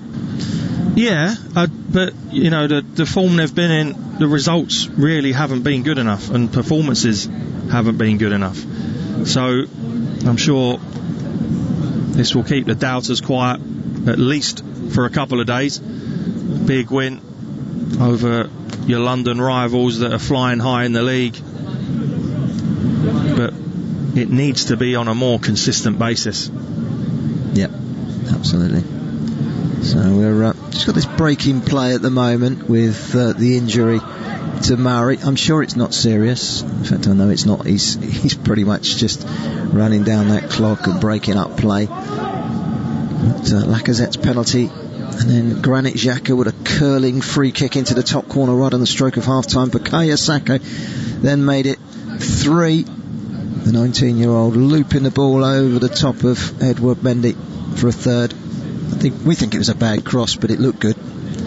Pablo Mari is limping heavily. Maybe we're doing him an injustice here, Kev, because he's moving gingerly. Xhaka will just slot back into the back four for a moment. As they're down to 10 for a moment, Arsenal, they'll look to make a change. Well, he's certainly struggling, isn't he? As he walks off, he's walking off very gingerly. Yeah, I just hope it's nothing too serious, but he's certainly played his way into the reckoning in the heart of that Arsenal defence tonight. Could have been a whole lot different. With that foul in the first half on Pulisic. Here's Hudson-Odoi.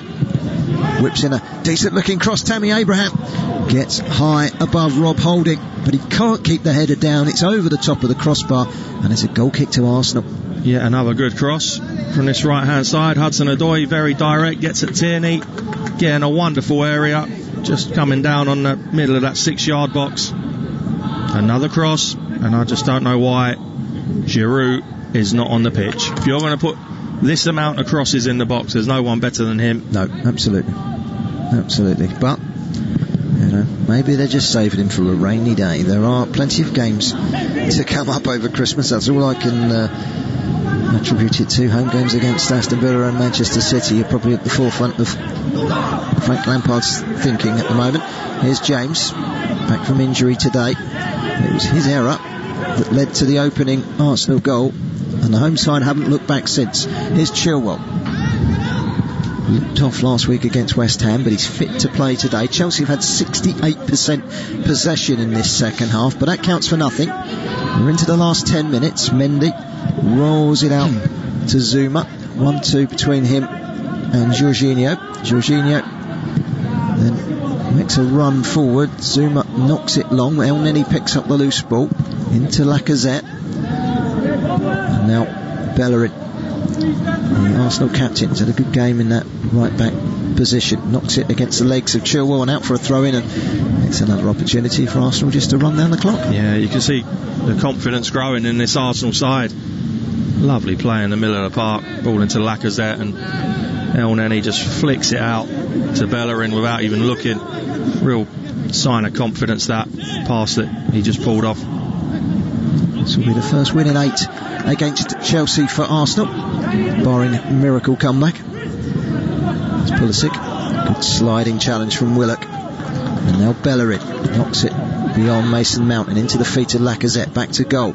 Willock, he's got 2 Chelsea players surrounding him, and then Havertz rolls it down the left hand side. Hudson-Odoi Wide to Pulisic. Gets beyond his man, whips it across the face of the 6-yard box. No takers. And it'll go straight through and out for a goal, for a throw-in on this near side to Arsenal. It's just not happening for Chelsea. They've got in such good positions. Down the left with Pulisic, Hudson-Odoi, Reece James down the right, and every cross that's come in the box has either been cut out by the first man, too big,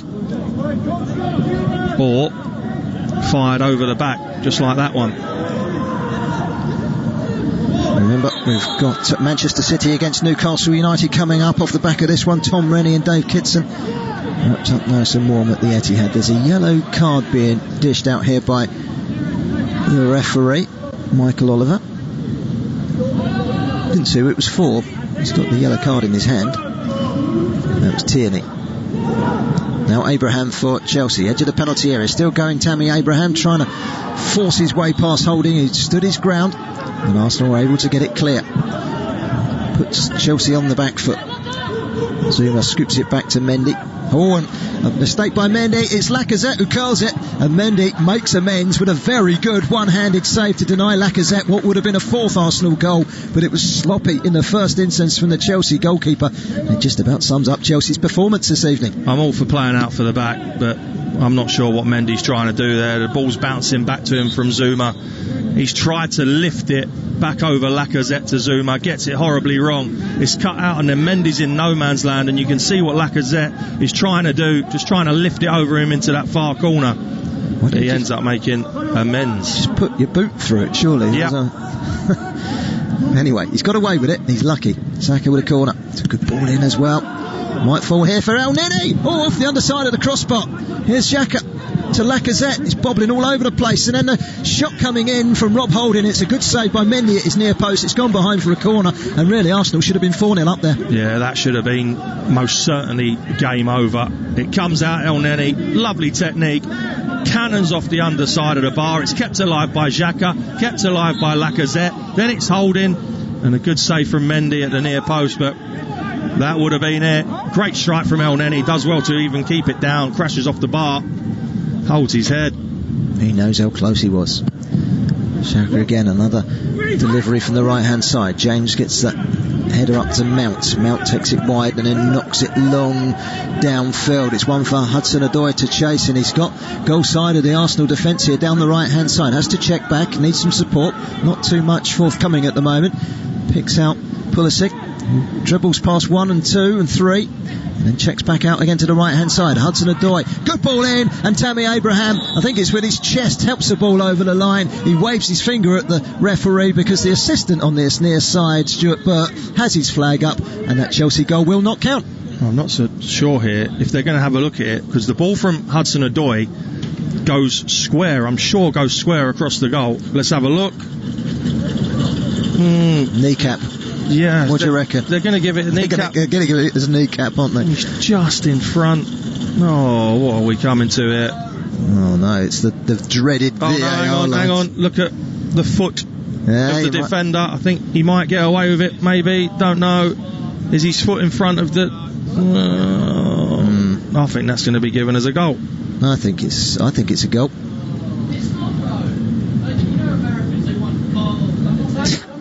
And they're drawing a line between where the foot of Bellerin is and the knee of... Yeah, that's exactly it.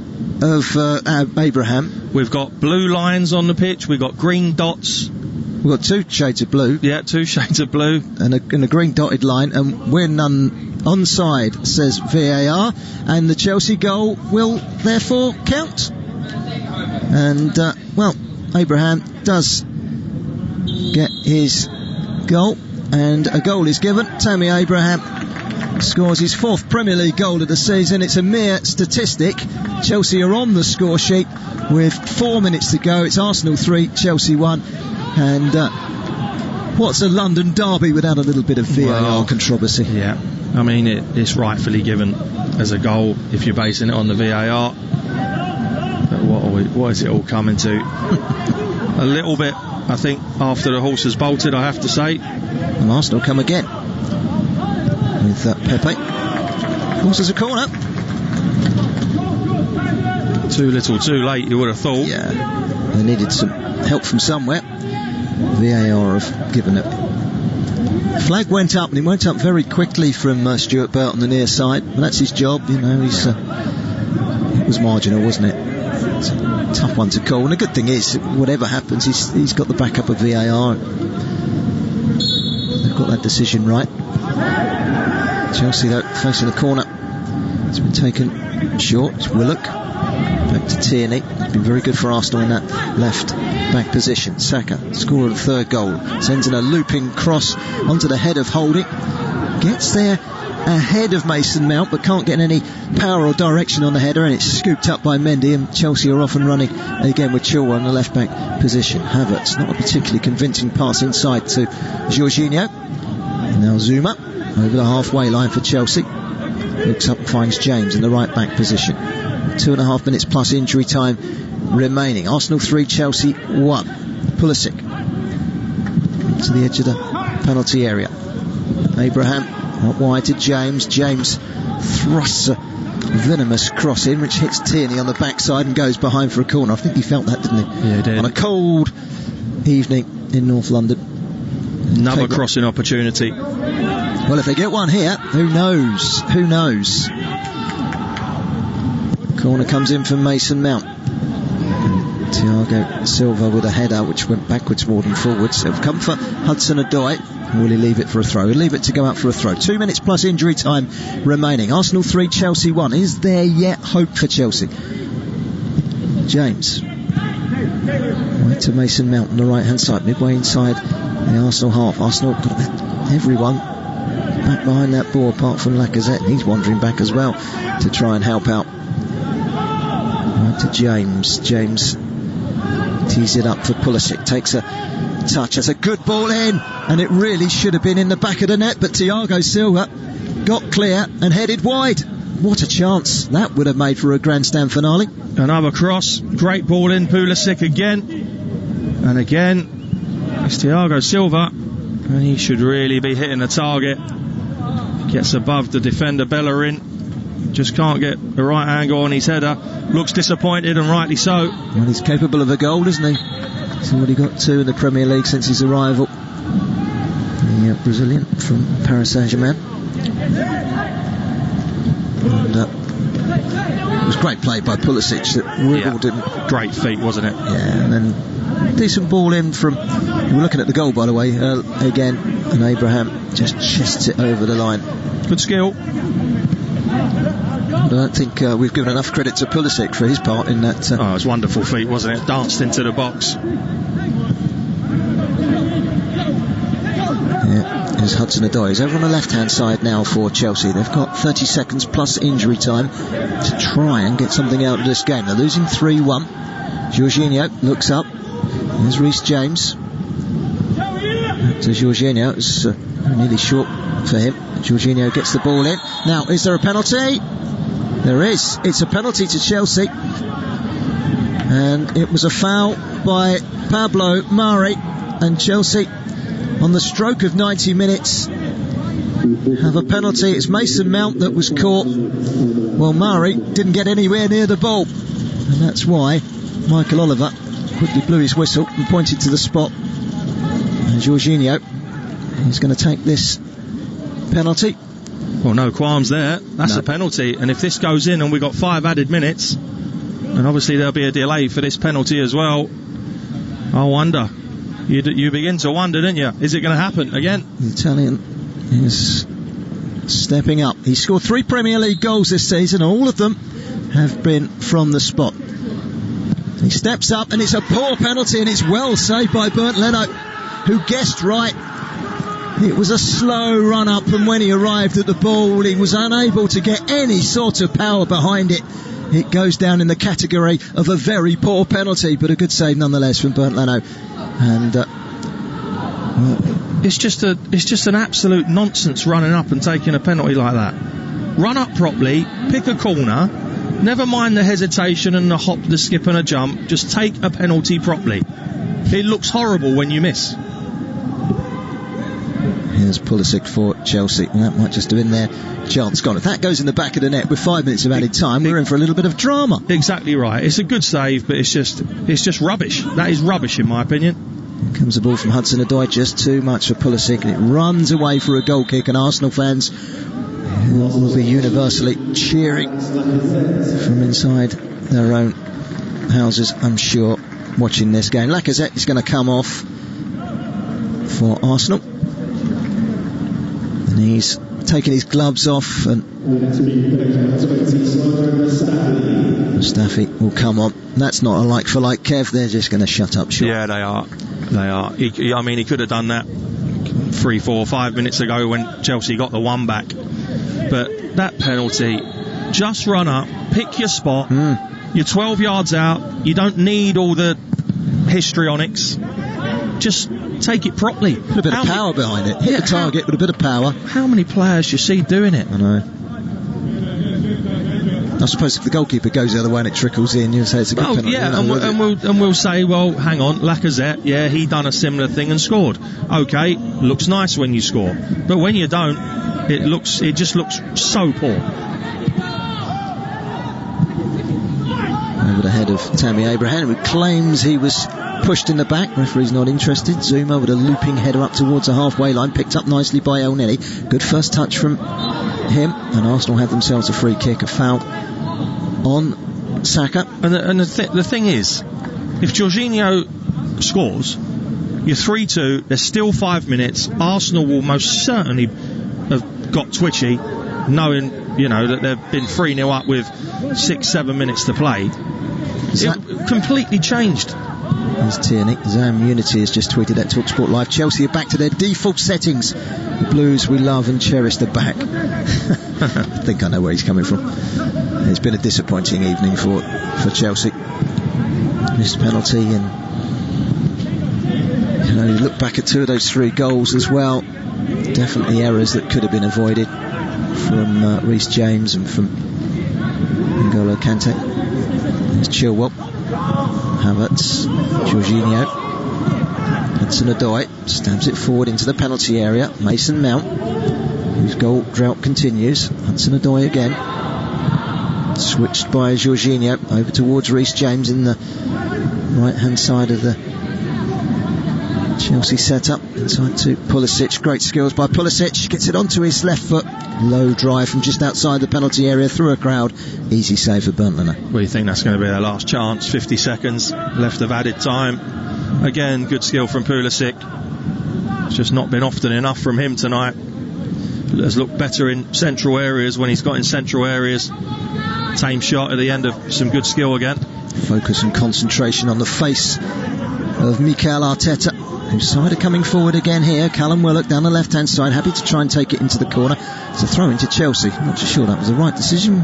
But Arsenal are battling to win it back, but Xhaka's missed the challenge on Jorginho, and Jorginho wriggles clears it towards the left hand side. So switches it towards the left hand side, and Hudson-Odoi is running here. Still Hudson-Odoi smashes it towards goal. It was a powerful curler and a good block by Rob Holding. It's gone behind, it's a corner. Yeah, he's been bright, Hudson-Odoi, since he come on at half time. He could have used the overlapping run there, but chose to go it alone. Comes the corner. It's launched back in from an angle by Hudson-Odoi. It's clawed away by Leno. He can't prevent it from going out for a corner. We've played the 5 minutes of stoppage time. Chelsea are hurrying to try and take this corner, if they've got time to even take it. I think as soon as this goes dead, that'll be it. Yeah, Pulisic with the corner. It's a deep one. Zouma on the end of it. Holding with a good header away. He's been solid at the back there. Mason Mount trying to wriggle clear. Good defending low by Arsenal and Nicola Pepe. And the referee looks at his watch, and it's Arsenal that take all 3 points. A long overdue 3 points for Mikel Arteta. He doesn't have a smile on his face, but deep down he will be one happy man.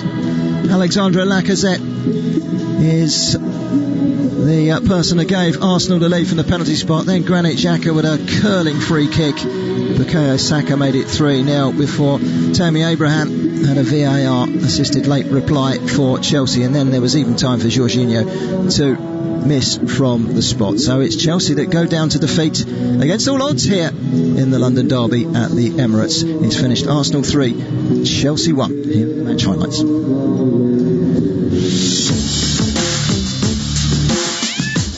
Tierney cuts inside James, he's done well here. Tierney goes down, penalty Arsenal. Lacazette from the spot, hasn't scored since September, but he sends the goalkeeper the wrong way, and it's a big goal for Arsenal. Alexandre Lacazette with a confident penalty. It's a 2 or 3 yard run up, little stutter. Mendy dives away to his right hand side. Lacazette goes the other way. It's calm. It's a great penalty, and Arsenal take the lead. Oh, it's Xhaka! What a goal! Well, he's not always the best friend of an Arsenal fan, but that finish might just win back a few Arsenal supporters, because he has curled one beautifully into the top corner. It's Arsenal 2, Chelsea 0. Saka goes for goal. Oh, what a goal! He's curled it with the right foot over the top of Mendy and into the far corner and off the post. A goal out of nowhere. Arsenal 3, Chelsea 0. Xhaka, he's just looking for a cross. In fact, you'd say it's a poor cross, because it's nowhere near any other Arsenal player. Gets it horribly wrong, but it drifts over Mendy and sails in off that far post. Hudson-Odoi, good ball in, and Tammy Abraham, I think it's with his chest, helps the ball over the line. He waves his finger at the referee because the assistant on this near side, Stuart Burt, has his flag up, and a goal is given with 4 minutes to go. It's Arsenal 3, Chelsea 1. So there you have it, Arsenal 3, Chelsea 1, and we weren't expecting that one, were we, Kev? No, certainly wasn't, but I have to say Arsenal defended brilliantly. Chelsea probably dominated possession, got into some great areas in the second half, but the crosses more often than not weren't on the money. Arsenal get that all-important third goal, albeit a little bit of luck in my opinion. Saka's cross going straight in, and Chelsea just didn't do enough to get anything out of the game for me tonight. It was sloppy really, first half. I mean, they improved second half. I thought Hudson-Odoi done well when he came on, but you know, you look at the first 2 goals. Reece James naive, giving away that penalty, the foul on Kieran Tierney, and then that free kick given away needlessly really by Kante. Well, they all but give him the first goal. Reece James turning his back on what he thought was going to be a cross. Tierney goes inside, and all of a sudden Reece James is in trouble. They clip heels, that's a penalty. You're basically putting Arsenal 1-0 up from your own mistake, and then again a player of Kante's experience shouldn't be making a tackle like he did, and Xhaka perfectly placed and executed free kick, and then they get lucky with a third goal. But you know, you sometimes need a bit of luck, and that may change Arsenal's season for them. And just quickly, where did Arsenal go from here? You know, they've got a winnable run of games now. They've got to build on this, haven't they? They have, and like we said before, they've lost and drawn to so-called the lesser lights in this division. They've just gone and beat one of the big guns. They need to continue that now, build on it. Hopefully it'll give, if you're an Arsenal fan or an Arsenal player, manager, staff, that'll give them a bit of confidence and they can kick on from this. So that's the way of things here in North London.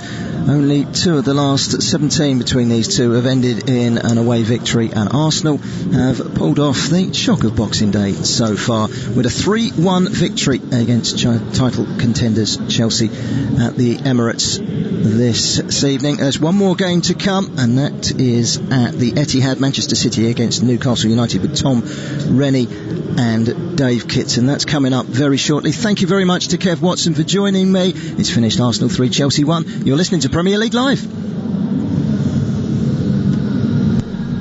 Evenings with James Whale on Talk Radio. Keep connected with round-the-clock news, essential information and expert insight. I think we've got to be very careful about the way this has all been going on. Cutting through the confusion with everything you need to stay safe, informed and entertained. Everyone's going on about, we should be tracking and testing, and I just don't know how that is going to happen. Evenings with James Whale, weeknights from 7 on Talk Radio. In a world of 24/7 global sportscasting and instant news infotainment, one man bestrides the airwaves like a snow-capped Caledonian colossus. Hello, I'm Jim White. Jim White, anchorman. Mid-morning news team, assemble. Jim White and Natalie Sawyer, the #1 rated news source for breaking sports stories, big name guests, and liquid showbiz charisma. Great Odin's Ravens. That's quite a transfer. There's nothing burgundy about Jim White. Tomorrow morning from 10 on Talksport. In the spring of the year 2020 AD, a deadly enemy rages like a torrent of fire between the ends of empire. My name is Maximus Talksportus Pandemicus, gladiator of the sports radio. Gird up your loins and battle the invasion of COVID-19, because what you do today will echo in eternity. Talksport Legion, assume tortoise formation against COVID-19. Show this virus no mercy by keeping a distance of at least 2 meters at all times. That's 6.75 Roman feet centurions. Together, Legion, Talksportus can defeat it. Talksportus Maximus. On my signal, unleash hand sanitizer. Keep it on, stay informed, and give coronavirus the red cardus. Are you not hand sanitized? 20 years of Talksport. Gentlemen, good evening. There's no such thing as an overnight success. Accrington Stanley 4, Titanium Plasmatronic Death Droids from the Future, 0. Excess. I wasn't getting up, I was just getting in. Excitement. Excuse me, and extremely strong opinions. I spend my life covering the big game at the big level. On DAB, medium wave, and on your smart speaker. 20 years of Talksport. For all the latest news, opinions and advice, listen to Talk Radio throughout the day and stay informed as events unfold. We're now in a position to start implementing the next part of our plan. Find out what's happening now and what may happen next, all day, every day. If the government gets to grips with the plan, then surely we will be able to see light at the end of the tunnel. Listen now on DAB Digital Radio, online, via the Talk Radio app, or ask your smart speaker to play Talk Radio.